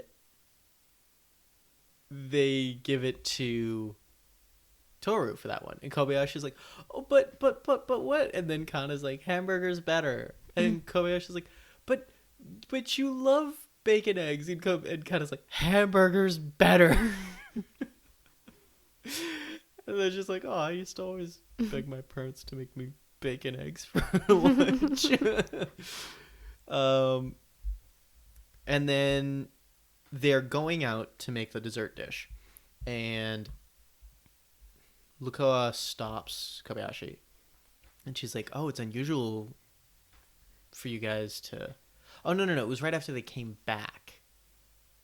It was after Kobayashi came back from getting the dessert. And Lukoa's like, it's unusual for you guys to, like, fight like this, isn't it? And... you know, Kobayashi said, you know, like, she may be my maid, but she can be my friend too. And Fafnir's like, oh, you think you and a dragon are equals? Is that it? And Kobayashi's like, yeah, that's how we see it. And he's like, bold of you. He was so upset. He cannot comprehend this. Yeah, and, you know, at one point even, I don't remember if it was him or Lukoa, but basically they were like, you know, you guys are close, like, you know, close enough to fight, I think was the quote that was used. And they kind of shared the idea that, like, a little bit of bickering in a interpersonal dynamic is not a bad thing. And that... yeah. It's one way of airing out grievances. Yeah. So Toru ends up losing the final round because she cheated by bringing food from the other world. And by opening the portal to do that, Elma shows up and makes her entrance by blowing through the side of the apartment into the living room and challenging Toru to a battle. And they have mucho history, and it's not good history. Didn't they say at one point they destroyed 3 islands? I think so. In a fight one time? They're from different factions, and therefore must fight. Yeah, the Harmony faction and the Chaos faction. Yeah. And obviously, Toru is from the Chaos faction because she is Chaos incarnate. And Elma is from the Harmony faction. So, and then there's a third faction that's like the Watchers, but they don't do anything. Yeah, it's what the name implies now, isn't it? You ever been kicked in the throat? Want to find out what that's like? God. I hate you so much. Fuck. All right. God damn it. Stop shaking the table. Just dragon kick you square in the throat. All right. Jesus. Kobayashi was shockingly calm after having her apartment destroyed again. Yeah. It's like Elma just blows up the side of the apartment and like pops in, and Kobayashi's just like doesn't even put her drink down. She's just like, what's this now? Like, what's going on here? Like, doesn't even stand up, doesn't put her drink down, is just still sitting at the kitchen table like, yeah, all right. This is par for the course. Yeah, basically. Elma is a really cute, complete ditz. She's so stupid. She's such an airhead. So an airhead with a sweet tooth. She shows up, and then Toru's like, we're not going to battle here. Let's go to this rift that I've opened up, and then we'll battle there. Elma goes through the rift first, gets out a little ways in, and she's like, what are you waiting for? Come on. And Toru just closes the rift and traps Elma on the island that her and Kanna played on forever ago. Doesn't Kobayashi lecture her on following the rules before? Is something... Oh, yeah. So, yeah, Kobayashi's like, oh, if before you presume to enforce the rules of my world, I suggest you, like, follow them yourself or something like that. So Elma inevitably shows up again and complains about being dumped on another continent and tries to assert her dominance. This time actually using the front door.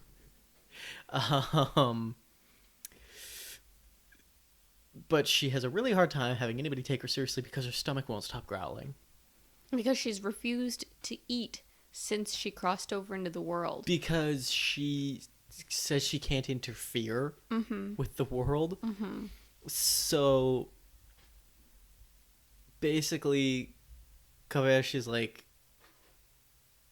honey, you need something to eat. And she's like, oh, I can't interfere. And then her stomach growls again. And she's like, here. And they give her cream bread. And she just like... I don't even... Describe how she reacts. I don't have words for it.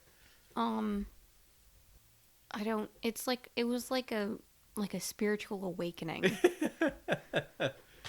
I can't describe it any better than that. Her soul left her body temporarily. So she's like, oh my god, what is that? And then afterwards she's like, I'm still on a mission though. I'm fighting Toru, I'm still gonna take you back home. And then they're like, if you leave now, I'll give you the rest of this bag of cream bread. And she just like runs out the door. She's like, sorry for intruding, with all the cream bread. Stupid. It just bought her off with cream bread. Stupid. Later on, Elma shows up at Kobayashi's job to start working there, apparently. And I don't know how she got the job. I don't know. And then Kobayashi kind of just goes, why don't you just Go back to your world. And that's when it's revealed that Elma can't open world gates, which is why she didn't open the gate to come back after Toru locked her out, which is how she got into the world in the first place, because Toru was in their world getting ingredients, and which is why she's now stuck. Yup. So, Because she is an idiot. because she is an idiot. Toru gets really jealous when she finds out that Kobayashi is spending time with Elma at work and like trying to teach her about like how to get by in the world, and like, you know, buys her some food on the way home so that she has something to eat. And Toru tries to get her to eat the tail again. Mm-hmm. Then Elma shows up at the apartment to give Kobayashi a thank you charm, and that she made. Toru blasts her into probably a different time zone. And then her and Kobayashi actually like have a really frank conversation about expressing gratitude. And Toru kind of like, that's when she first reveals how much Kobayashi's, I don't know, kind of coldness is hurting her. Mm.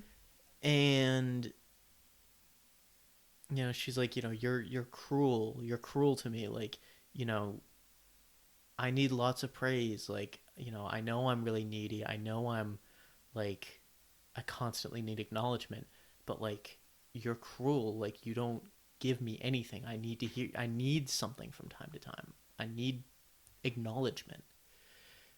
And Kobayashi's kind of like, I'm not used to people wanting to be around me. Like, I'm not used to being wanted in any capacity. Mm-hmm. So I don't know how to do that. And it ends in a very cute way with Kobayashi very bashfully patting Toru's head and being like, I think she says out loud, just please take the hint, take the hint, take the hint. And it was a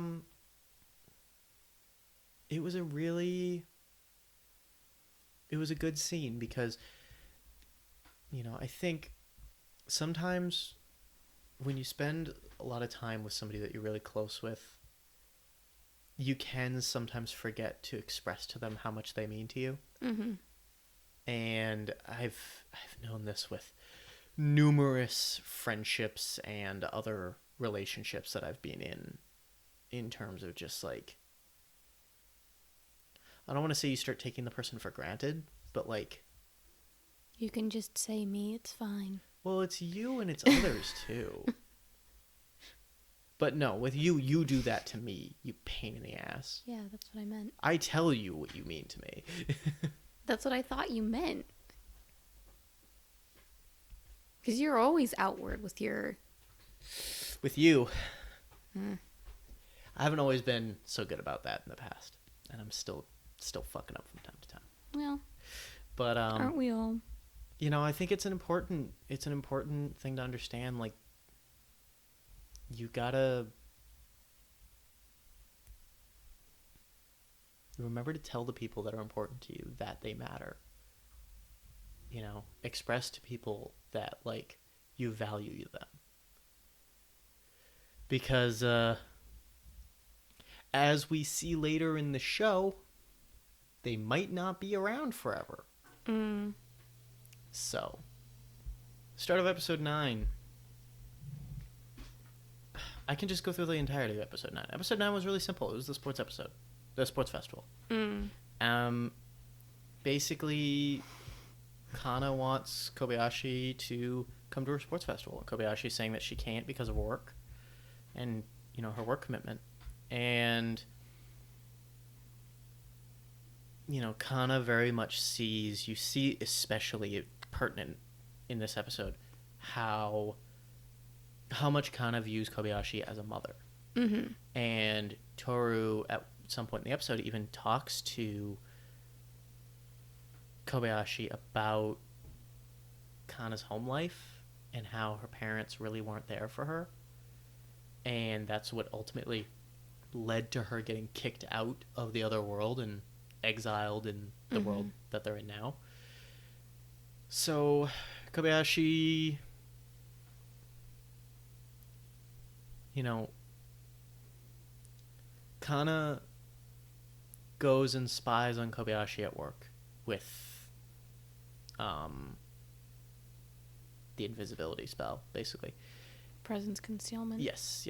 And sees how hard Kobayashi is working. Because she hadn't seen what Toru had seen right in the other episode. So she sees this, and she basically, Kobayashi gets home from work, and Kanna's like, it's okay if you don't come. And Kobayashi can tell pretty easily that she's just saying that so that she won't feel bad. Yeah. And Takia is talking to Kobayashi and basically says, like, I don't think it's a matter of whether or not you can go. I think it's more a matter of whether, like, do you want to go? And Kobayashi's like, oh, like, fuck, I've never really... I don't know why I didn't think about that. Yeah. So... Also, she has, like, a flashback to when she almost told Toru she couldn't stay. Yes. She recalls... the feeling she had. She recalls the same feeling of guilt she had when Toru was about to leave. Yes, that was pretty instrumental in her final decision making when it came down to it. And it's the night before the sports festival. Kanna's working hard, with her classmates to train, and up to this point doesn't think Kobayashi's coming. Kobayashi, Taki is getting ready to leave, and Kobayashi's like, oh, I'm trying to finish some stuff up. And he's like, you decided you're going to go? Or he asked, you decided you wanted to go? Oh, yes. She said, no. I decided that I ought to. I decided I ought to go.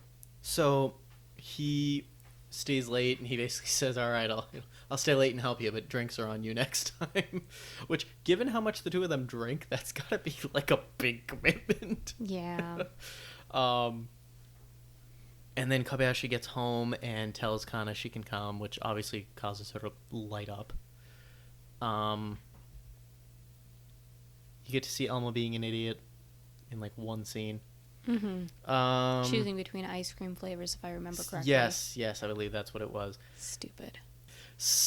I just wrote Psycho as a mess with the three-legged race. Yeah. Which we went over already. Yeah. Shota won the cavalry battle because everyone was looking at Lukoa's boobs. So they were all distracted, so he was able to get all the headbands. Yeah, because in a room full of his peers, he's the only one lacking a sex drive.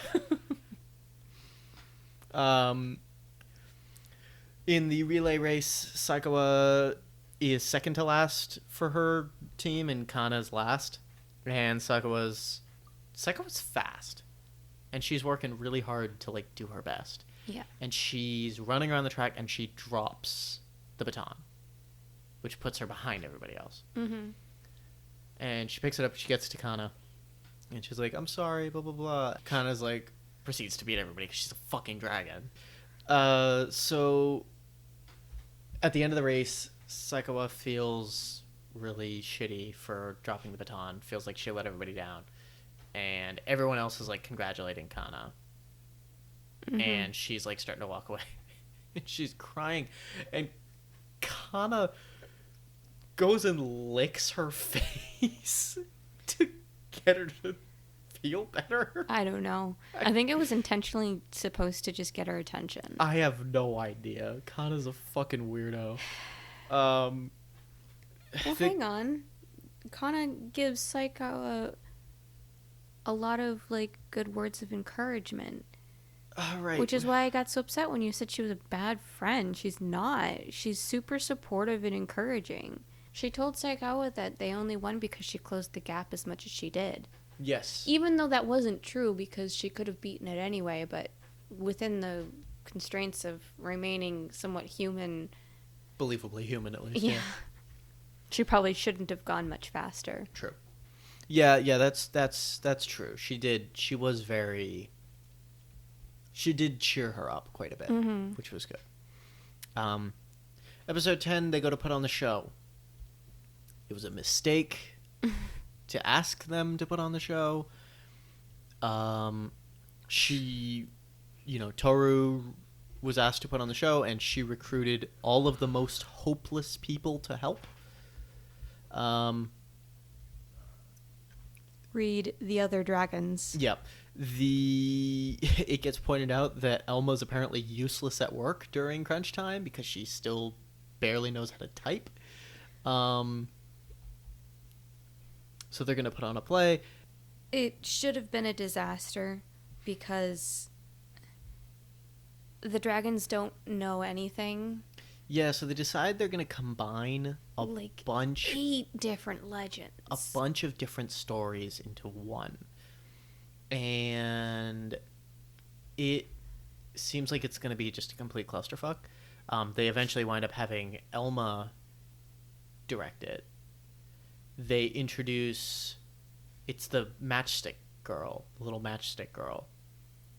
They have Fafnir show up as a wizard to turn her and Shota into magical girls. Mm-hmm.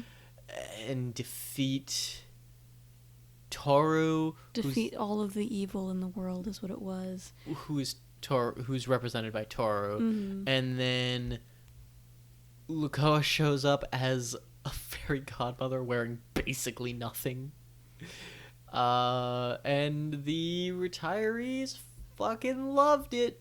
They thought it was CGI. They thought all the explosions and fire and spells were CGI, despite it being a live performance. They're old people. What do they know? Yeah, so that's a thing. I really loved that. They were, like, Kobayashi initially was like, how many plays is this? And she was, like, initially, like, really concerned. And then, like, a few minutes into the play, her and Takia are just so into it. They're like, no, not the little boy or whatever. It's just like, what the fuck? They just got so into the damn thing. Kanna's talking about being excited for Santa to come, and apparently they think all red things are covered in blood. So yeah. They think Santa's just a man that breaks into your house covered in blood. And are totally okay with it. And they're totally fine with it. Kanna is psyched. Yeah. So Toru builds a chimney in the apartment. Yeah, she magics a chimney. That opens out the side of the building because you can't make it open out the roof. And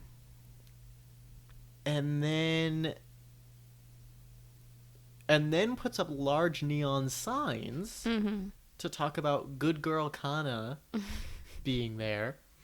And then you have Kobayashi. Kobayashi sneaks into Kanna's room while she's asleep to bring a present to make her think that it was Santa. Kanna wakes up, and then Kobayashi has to hide behind the bed all night because Kanna wouldn't go back to sleep because she was waiting for Santa. And Kobayashi was so scared to, like, ruin her fantasy that it was Santa. She's really a good mom. Yeah. It was really cute to see Kobayashi and Toru spending time together for Christmas. That was really nice. Yeah. They also gave each other presents, which was really cute. And then at the start of episode 11, Toru's wearing the scarf that Kobayashi gave her, which is adorable. It's a scarf. It's a red scarf. And there's green stripes at the bottom that if you look closely, it's a green dragon wrapped around the scarf. It's Toru. Yeah, it was really dragon cute. Form. Very precious. They played a lottery and won a kotatsu, which immediately turned into what it always turns into when there's a kotatsu. And nobody wanted to leave it to do anything. And they ate a lot of mandarin oranges. They ate a lot of oranges because they were gifted by one of their neighbors. And they gave them mochi in exchange that they made. Mm-hmm. They have really good neighbors because their neighbors all brought gifts. Kobayashi's getting a lot better about expressing gratitude this episode, I had pointed out.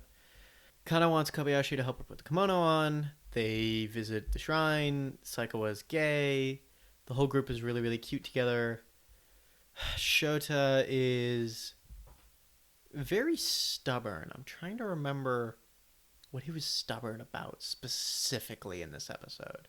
He's just stubborn, though, in general. Yeah. That's just a really applicable...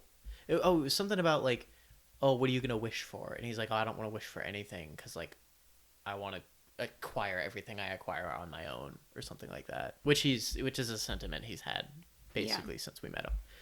So then everyone goes back to the apartment and spends the night.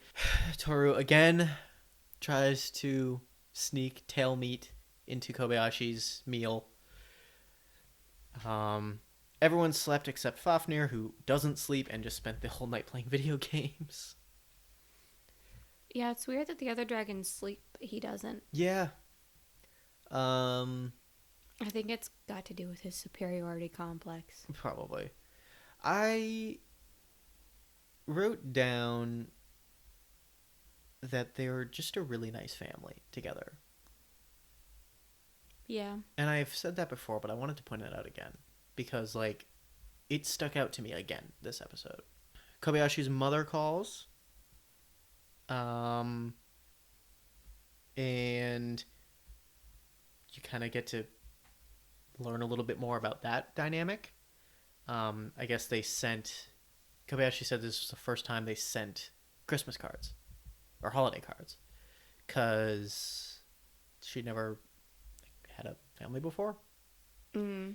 And it's so apparent how much happier Kobayashi is now. You know, she's on the phone with her mom and she kind of, like, looks back at Kanna and Toru and she's just like, yeah, like, you know, things are good. And it's like, in her own really non-expressive way, that was saying a lot. You could tell that all previous calls from her mom were like, yeah, I'm fine. I'm doing all right. Yeah. Things are fine. But then this year it's like, no, actually, things are good. Yeah. Things are good. She's so happy. It's really good. Episode 12. Toru sings a really dumb dusting song. Yes. She's gotten really good at being a maid at this point. Yes. Lukoa is trying to tone down her outfits now. Mm-hmm. Semi-unsuccessfully because it's a little bit difficult when you have tits the size of your entire torso. Yeah. But she's trying. She's got on a tracksuit and a turtleneck underneath the sweatshirt. So, she's trying. Yeah. So, Toru is very dumb and gay. She wants to make a special dish for Kobayashi that night. So Toru's going to make a really special omurice. Mm-hmm. By really special, I mean she's going to go to the other world and get basically all the ingredients from there, which, yeah, it's never good when she goes back. That never goes well. Yeah. So you kind of get to see what everybody's doing for, you know, the first day of the new year. The new year. And it's really cute because you get to see Lukoa and Shota getting along really well. You know, they're doing a ritual to cast out bad spirits, and then Lukoa's got a mask on, is pretending to be the bad spirits, and Shota's casting them out. And she goes outside, and then, like, a few minutes later, she hasn't come back in yet. And Shota, like, runs to the door. He's like, Lukoa, And he opens it, and she's just there petting a cat, and she's like, "Oh, everything's fine. Were you worried about me?" He's like, "No, shut up!" And he like leaves. Like, it's really cute that they're like actually bonding for basically the first time that you actually see them. Like, actually see Shota acknowledge that he likes having her around. Yeah. Um, I'm sure he still wishes she would stop trying to expose herself to him. I'm sure he does, but it's nice that he doesn't hold it against her too much. Kobayashi's doing her best to be honest with Toru, but still not succeeding, really. Yeah. Because she's, Then, flashbacks to her meeting Toru. She was super, super drunk. First thing she said when she saw Toru was, "A dragon, hug me." Toru was dying because she had a big, like a god sword or something? Something like that. It was like huge. a big, I think she called it a god sword in her. And she's like, "Oh, you can't." And Kobayashi's like, "Oh, do you need that pulled out?" And Toru's like, "Oh, you can't. Like, just a mere human. Your mind will break if you touch that sword." And Kobayashi basically pulls it out anyway because she's such a non-believer in the divine. She's such a strong atheist. She's unaffected by the divinity of the sword. Yeah. Which, I mean, believing's half the battle, I I guess. suppose. So she pulls out the sword, and Toru is grateful. And they both get really hammered together. And Kobayashi,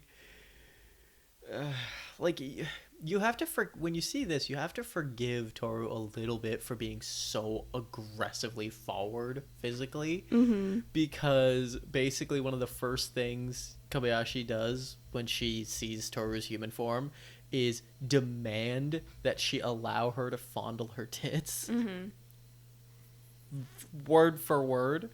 I hate most of those words that I just said, but I was quoting directly.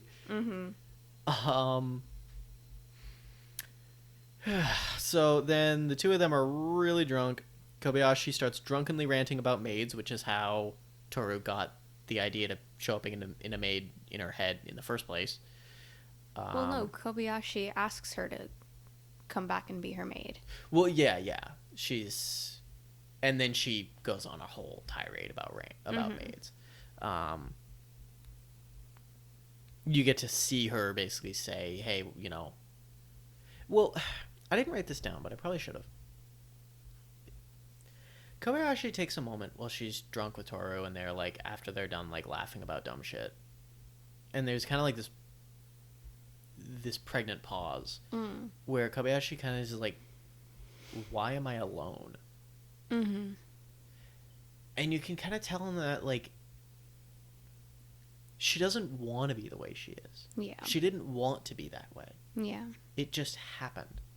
And I think that adds a lot of depth to her character in a way, because up until that point, you don't really, like, you kind of just got this idea that she was just content with the way things were.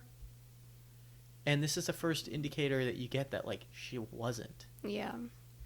And that's when,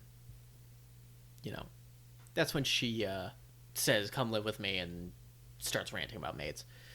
Toru talks a little bit about her old life as a full-time dragon and about how she had met a human there. And you kind of see that, like, Toru, despite being, like, a very, like, a deity of chaos, basically, she was really actually never violent. Yeah. She talks this big talk, but, like, in her world, where it would have been perfectly acceptable for her to just murder this bandit human that she came across, she just puts up with her and actually kind of appreciates the company. Yeah. As much as she's going to be a tsundere about it. Like, and of course, the bandit she met in the other world wanted to be a maid. Because, I guess, everybody wants to be a maid. She shares an interesting... Toru shares an interesting philosophy in her mind about, no one's really free when it comes to, like, the prison they make for themselves.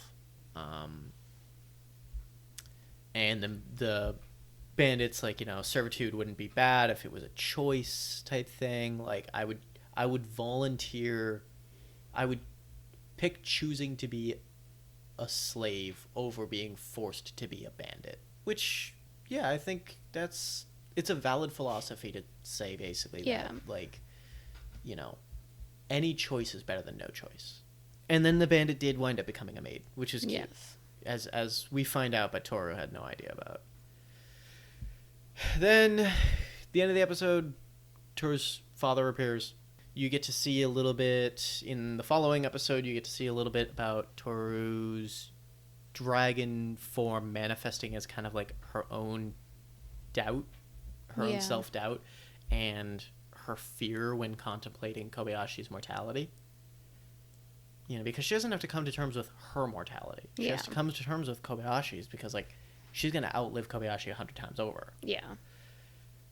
So, her dad arrives to take her back. Kanna tried to get there in time, but couldn't. Mm-hmm.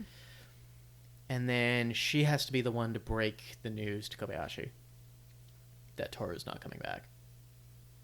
Which you can see very clearly Kobayashi kind of falling back into this emotionless husk that she was when we met her. When she hears that. Yeah. And then you kind of see the next morning she's trying to make coffee and make breakfast for Kanna and, it's hard to watch. Failing to do all of it because she just isn't used to any of this and she can't get herself up on time. She can't get Kanna up on time. She makes her... I don't even remember what she made her to eat. She spilled her coffee on her foot and all this other stuff, and it's just chaos. And then she goes to work and she reveals to Takia that Toru's gone. Mm-hmm. Takia can tell she's not ready to talk about it, so he just kind of says, all right, and tries to be a supportive friend as best he can. You get to see, over the next little while, Kobayashi trying really hard with Kanna to teach her how to cook rice so that she can feed herself if she can't get home on time. And proceeds to cook a whole bag of rice and eat it all in one sitting. He did, like, 2 bites. Because it's Kanna we're talking about here. And then Kanna goes to spend the night at Saikawa's, and she's a mess privately away from Kobayashi because she feels like she can't be vulnerable in front of Kobayashi in much the same way that Kobayashi feels she can't be vulnerable in front of her. Mm-hmm. And she winds up I don't want to say she breaks down, but as much as Kanna is able to express a breakdown, she kind of breaks down in front of Saikawa, who tries to be there for her. The apartment winds up becoming a mess, and the thing that seems to be bothering Kobayashi the most, that's the most on her mind, is that she didn't get to tell Toru that the omelette was good. Mm-hmm. And it's interesting how, like, when you lose somebody, it's really the small things that are the things that weigh at you the most. You realize all the little moments and how valuable they really were, and how you just... the big things are one thing, but the big moments are fleeting. It's the little things. You're preaching to the choir here, bud. I know. Yeah. I think a lot of people can relate to this philosophy, though. Mm-hmm. And Toru's back. She escaped again. And she appears... ran away from her father to come back. And her dad shows up to take her back again, and Toru kind of tries to argue against it. She keeps getting stomped by her father, basically. And as soon as Kobayashi goes to speak up, she gets assaulted, essentially. Well, Toru's dad shoots a little, like, beam and breaks her glasses. He, like, hits her in the side of the head and breaks her glasses. Kobayashi basically says, like, no, like, I'm not taking this. And she stands up and basically says, like, no, she wants to be here. She's amazing. She's my friend. You know, she's my friend. She's my maid. You can't have her. She's mine. Yeah. Which is probably, like, it sounds bad. The words alone sound very bad, but, like, it's not, you can tell that's not how it's meant in the show. And Toru's extremely embarrassed to be kind of, like, praised in the way that she was being praised. Like, you know, she's a brilliant girl, and, like, she tries her best, and she isn't always happy, but she hides it with a smile, and blah, blah, blah, blah, blah. And Toru's just, like, turning bright red. And then Toru's like, you know, thanks for standing up for me. I'm gonna go back to this other world and kick my dad's ass for a second here. So they escape into the other world. Kanna, to the rescue, brings Kobayashi to step in between the two of them right as they're about to fight. And they do get off a few blows before. A few light ones, and then you could tell they were about to, like, go at each other, really. Turn it up to 11. And she steps in and continues berating Toru's dad. And essentially the thing that kind of gets through to him is she's basically like, you know, try having faith in your daughter. Yeah. And he's like, well, I won't agree with this. But he ultimately concedes. It's like, you don't have my blessing, but right. I can't make but you. I can't force you, basically. Yeah. The episode was really, really emotional. Yeah. It was easily the most emotional by far. It was easily the saddest by far. Yeah. And it was a roller coaster from beginning to end. Once again, hard to watch. And you kind of get to see the episode end with everybody getting along with their humans, or in the case of Elma, having her food that she's happy with. And Kobayashi decides she's going to introduce Toru and Kanna to her family, to her parents. And Toru finally comes to accept Kobayashi's mortality. And this is how the season ends. Yeah. This is how the show was supposed to end. The Valentine's episode 14, was an OVA. And I don't think there was originally supposed to be a season 2. But they announced it. I think it could have gone either way. Yeah, I think they were waiting to see if it got big. But I think the demand for it, because it's such a well-loved show, I think the demand for it was so high that they would have been foolish not to. Yeah. Even since it's died down so much, like, people are still super excited. People are still clamoring for it, yeah. It's such a good show. Episode 14 starts. Toru is trying to use a love potion to seduce Kobayashi. That's the start of the episode. She's fucking hopeless, and what she's doing is not okay, because she's basically roofying her. Yeah, I mean, yeah. That's ultimately what a love potion is. And Toru is acting really suspicious. Kobayashi clearly suspects something. Yeah. And basically guilts Toru into taking them back by basically going on this rant about how important trust is and how it can take a lifetime to build back up if you lose it. And Toru's like, you know what? This was actually a bad patch. I'm going to make you some better ones. So Stupid gay dragon. So Kanna Goes to school and gets a bunch of a ton of chocolates. like a ton of friend chocolates, as you do As you in do. 3rd grade, and comes back home. Well, before that, Saikawa. Oh yeah, I mean they exchange chocolates. Yeah, but Saikawa wanted to be the first one to give her chocolates, and she wasn't because there was a bunch in her locker. Yeah. And everyone's giving her friend chocolates, and she's like, "I've got chocolates for you," and she's like, "Friend chocolates?" And Saikawa's like, she got like friend zoned by Kanna. And then she's like, "Can I eat one now?" And she's like, "All right, before the teacher comes in." So Saikawa picks the chocolate up and holds it out to Kanna, probably expecting Kanna to just take it out of her hand, but Kanna instead just like eats it out of her fingers. It just sucks on her fingers, and Saikawa dies. She just collapses into a puddle on the ground. Fucking idiot. I wrote down that she short-circuited. Yeah. Elma loves Valentine's Day because she gets chocolate. Mm-hmm.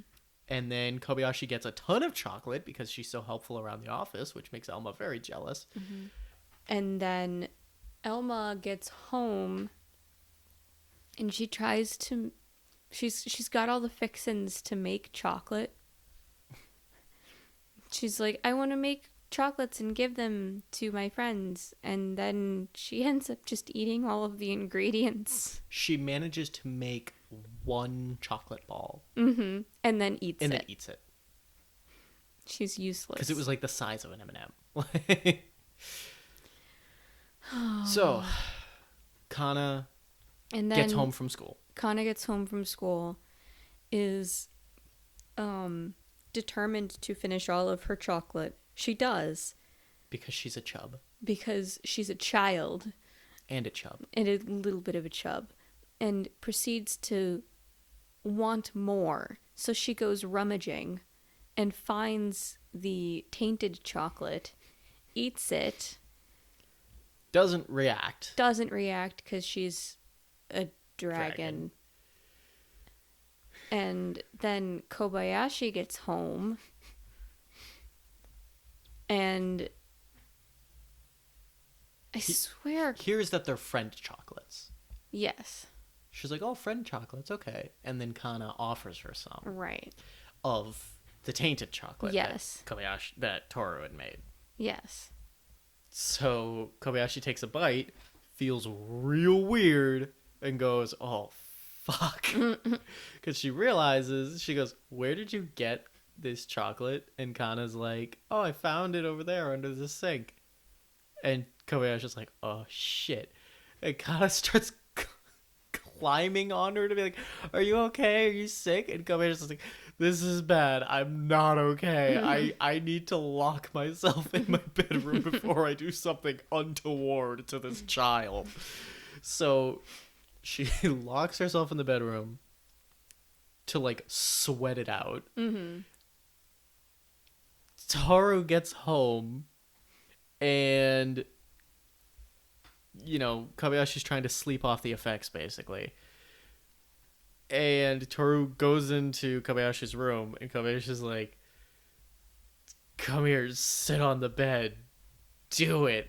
And Toru's really conflicted, because she's like, on the one hand, this is what I wanted. Mm-hmm. But on the other hand, this isn't how I wanted this. Yeah.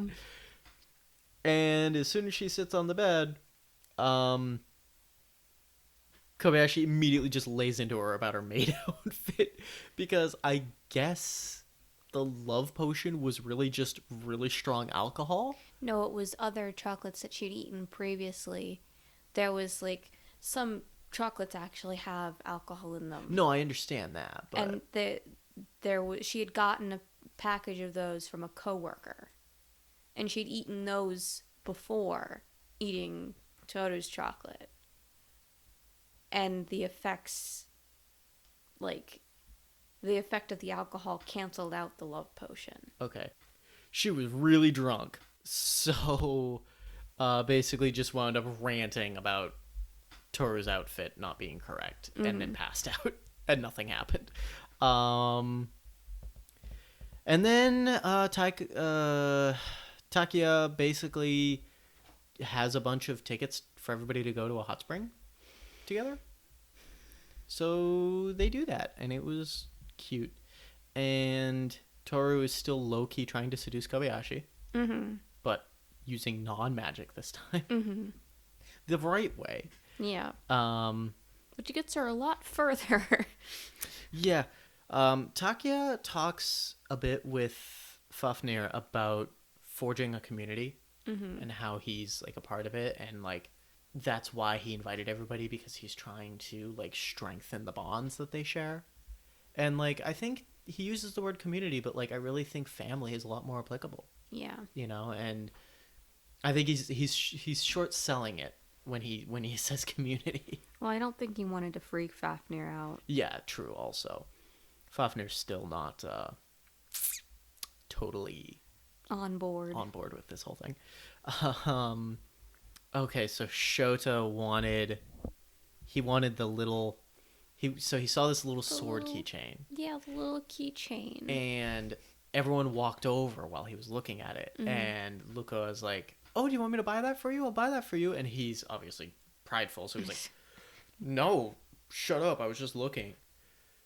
So Luca, without him knowing, buys it, gives it to Takia, and asks Takia to give it to Shota, because she didn't want to hurt Shota's pride. And Takia goes, and he's like, "Oh, I like things like this too." And Shota likes it, and Luko is looking from around the corner, and she's really happy. And it was cute. And I know she did it too, so that he had, like, instead of just her and her massive tits, constantly, her and her two friends, he had like a grown-up male guy friend who would be there for him as well. Yeah. And like it was like she was finally starting to understand, like maybe try to be a bit more subtle. Yeah. Her and Toru both learned that this episode. Yeah. Toru and Kobayashi go for a walk together at the end of the episode, and Toru is trying really, really hard with Kobayashi, and in turn Kobayashi's trying really, really hard to reciprocate, but she's bad with emotions, and they're just really cute and gay. Yeah. Toru gives her some good chocolate. Some proper chocolate. That is not poisoned. And Kobayashi offers her hand. Yeah. And they're really cute and gay. And then as they're walking back, Toru's like, "We should breed." And she's like, "Stop, please, don't. Like, don't ruin this moment." And then the episode ends with them taking the train back, and Toru and Elma just not fucking able to get along ever. No, not possible. That was Miss Kobayashi's Dragon Maid. So all in all, the show was very, very allegorical, and it had a lot of really, really good lessons in it. And at the same time, it never felt preachy. Yeah. It never felt like it was talking at you. It was like the characters are learning and growing and adapting. Nobody's ever sitting on a pedestal going, "Look how superior I am. Look how all this stuff I know. All this stuff I'm good at." And usually when a character does do that, they wind up kind of getting knocked off of that because their own pride becomes kind of their undoing. Yeah. And the characters involved they're really, really thoroughly fleshed out. Yeah. They're thoroughly fleshed out. They all have their own arcs. They all have very distinct character traits. They're all really they're well done. They're well-made characters. Yeah. It's a likable show. If you can get past some of the cruder kind of humor in it, the Shotokan. And it's like even, I wouldn't even say it's crude humor necessarily. It's it's not crude in the same way that like a stoner comedy is crude. You know, it's not like it uses bad language or anything like that. It's not crude that it's just like, oh, constantly just gonna make jokes about fucking and stuff like that. It's like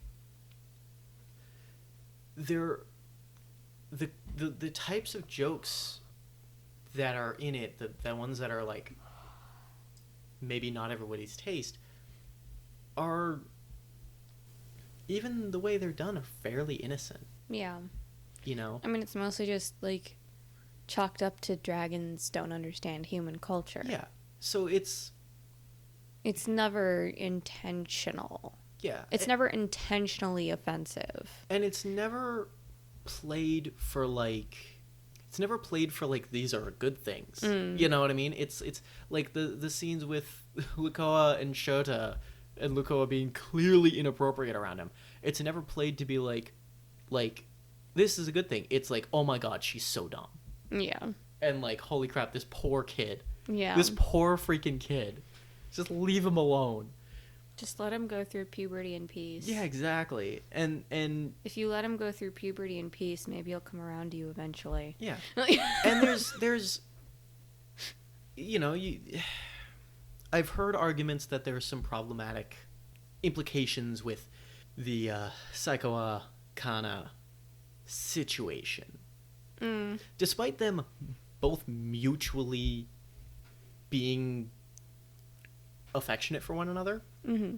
Well, they're both the same age. Yeah, it really just comes down to like they're just really young. Like, yeah, that's just really what it comes down to. I don't think they ever went truly too far. No, they came close a couple of times. There was that time when Kanna literally pinned Psycho down to the ground and was like, let's be close, like Toru and Kobayashi. And that was totally like... And Psycho was like, I'm not ready. And that's the thing, though, is like Kanna had no other frame of reference. It was a totally like natural progression of events for her. And like not appropriate, sure, but like she didn't know. Yeah. So, you know, it's that, and it's the potential roofing of Kobayashi at the end.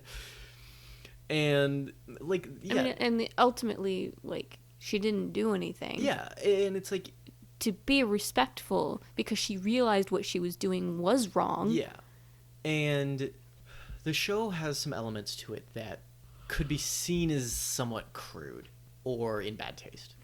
Yeah, and I think if there was somebody who watches the show and gets a few episodes in and goes, I'm just not, some of these jokes just making me uncomfortable. Yeah. That's a totally fair. I was uncomfortable a few times. Yeah. But I think if you can look past those, if you can take those for the humor that was intended. Right. Take them as the jokes that they are. Yeah. That they're not condoning any of this behavior. Right. It's just jokes. Yeah. I think there's a lot you can enjoy in this series. Yeah. I think that it's really well written. It's beautifully animated. It's got a lot of lessons to be taught in it. You get to see a lot of really good character development and progression from, you know, and it's all done realistically and relatably. Yeah. And some of the issues that they tackle in it are relatable problems and things that people face. Yeah. And I think it's good that such a popular show like this is addressing these things and addressing it pretty head on. And you know, the episode with Kobayashi trying to be a single parent, yeah, was a genuinely hard episode to watch because it was just fucking sad. Yeah. You know, and it's like anybody who's been through, you know, either side a separation or a loss of a parent or anything like that, or even being, you know, a parent and for whatever reason lost a partner, like those feelings of vulnerability, it's like, that's, I know I can relate to it. Yeah. I know you can relate to it. Mm-hmm. I think there's a lot of people that can. And the show handles it really well, in my opinion. I think it does an amazing job with that. I think it's tasteful about it. There's almost no jokes played through that entire sequence. Yeah. They make it clear this is traumatic. I think the only real joke that was put in there was Kanna eating literally all of the rice. Yeah. I think that was the only joke. And that was there. as they were starting to try to, like, cope with her being gone at that point. That was as Kobayashi was getting better and things like that.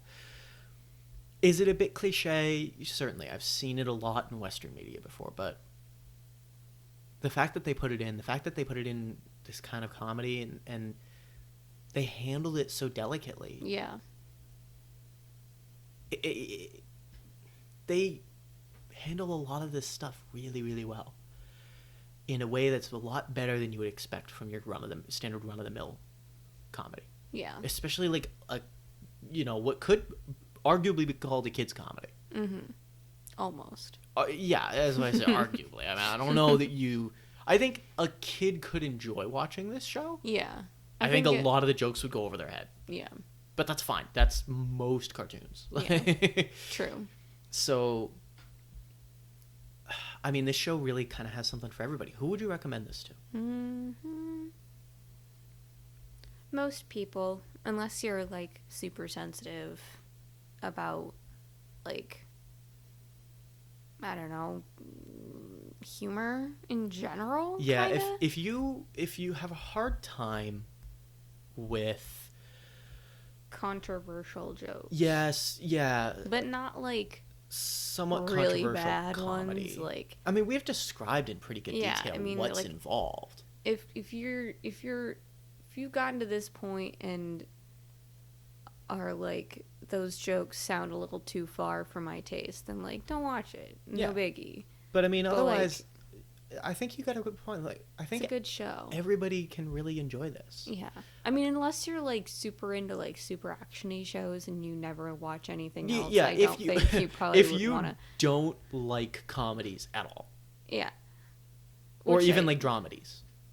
Like, if you don't like those and you just can't think of anything you'd get out of this, if you're 100% I like shonen, like, that's it. That's my taste.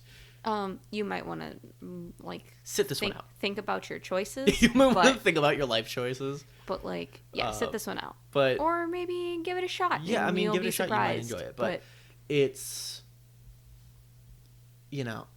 I like it. I think it might be a bit of a jarring first anime for somebody to watch, because some of the humor in it is stuff that, if you've seen other anime, you're kind of used to these jokes at this point. A little bit, but, like, also, they're not really that bad of jokes, so, like, it's not, like, the worst first anime. No, I know it's not the worst one. I'm just trying to think. There's a few people I know that haven't seen any anime, and, like, I think if I tried to introduce them to anime with this, they'd be like...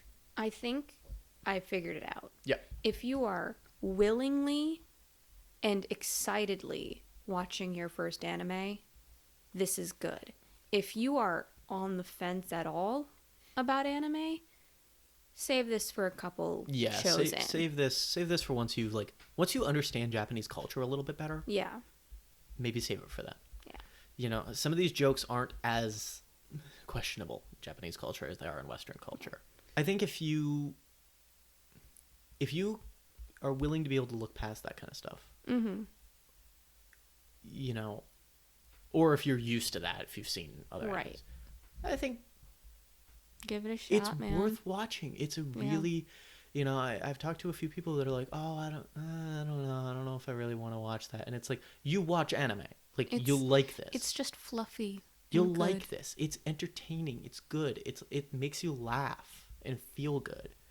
I think that's worth a lot sometimes. I think sometimes we can watch a lot of really dark shit and not really blink twice. But I know at least I myself have been kind of more like, ugh, it's a comedy. Like, I don't know if I'm gonna really enjoy it. This is a good one. Yeah. Take it from somebody who's not really into comedy anime. I loved this. This is probably in my top 5 anime of all time. If not, like, if not top 5, definitely top 10.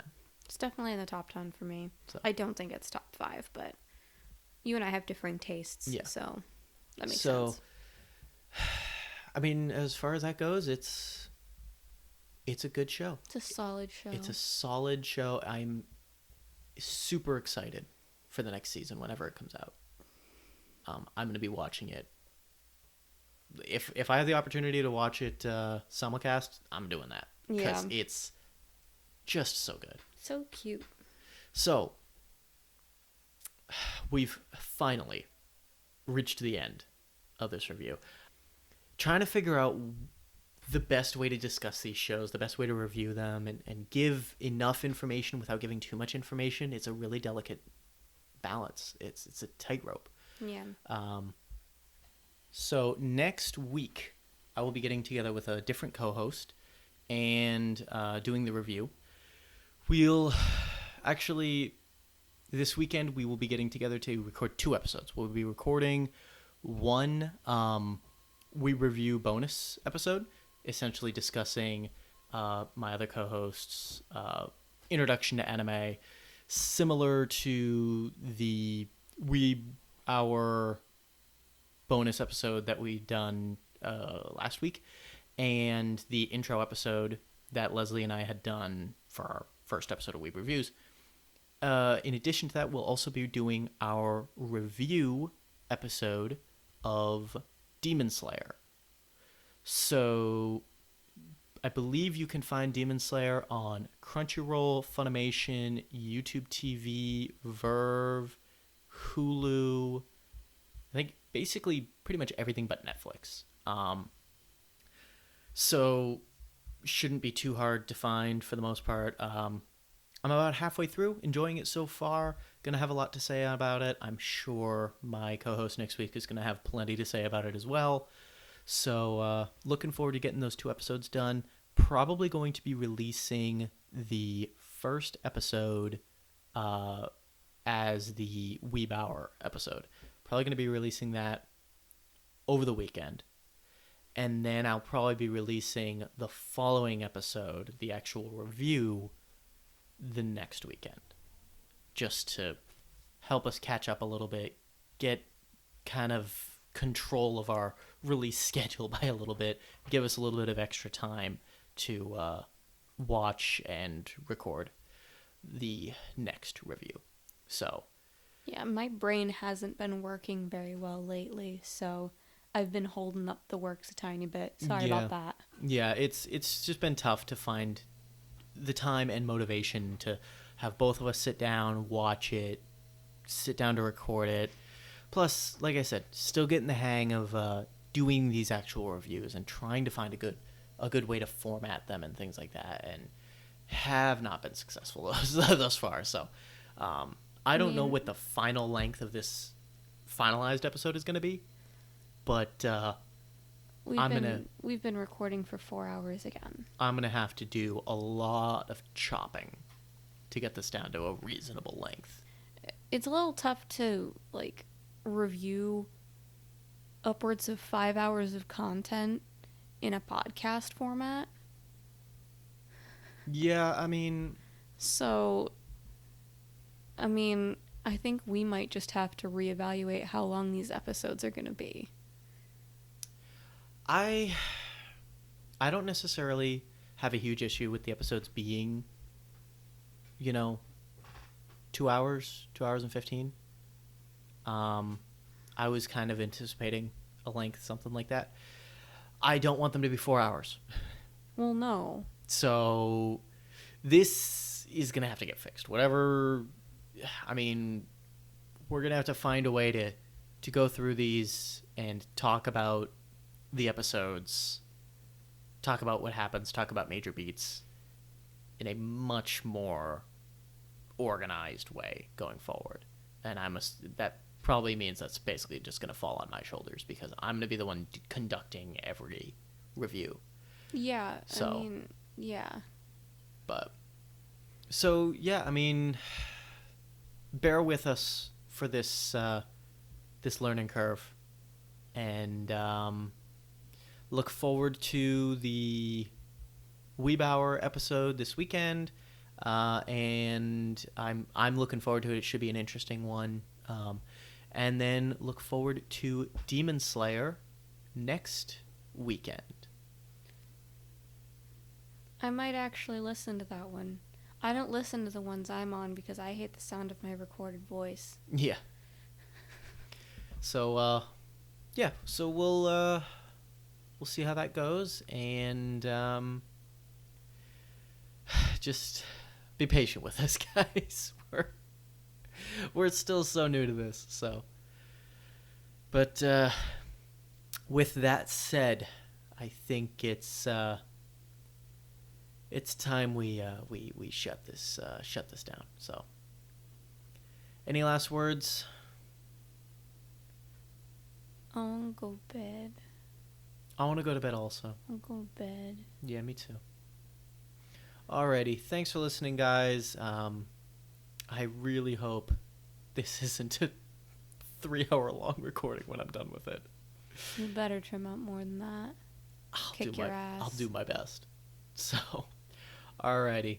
Well, we'll see you guys next week, and until then, as always, keep watching that weeb shit.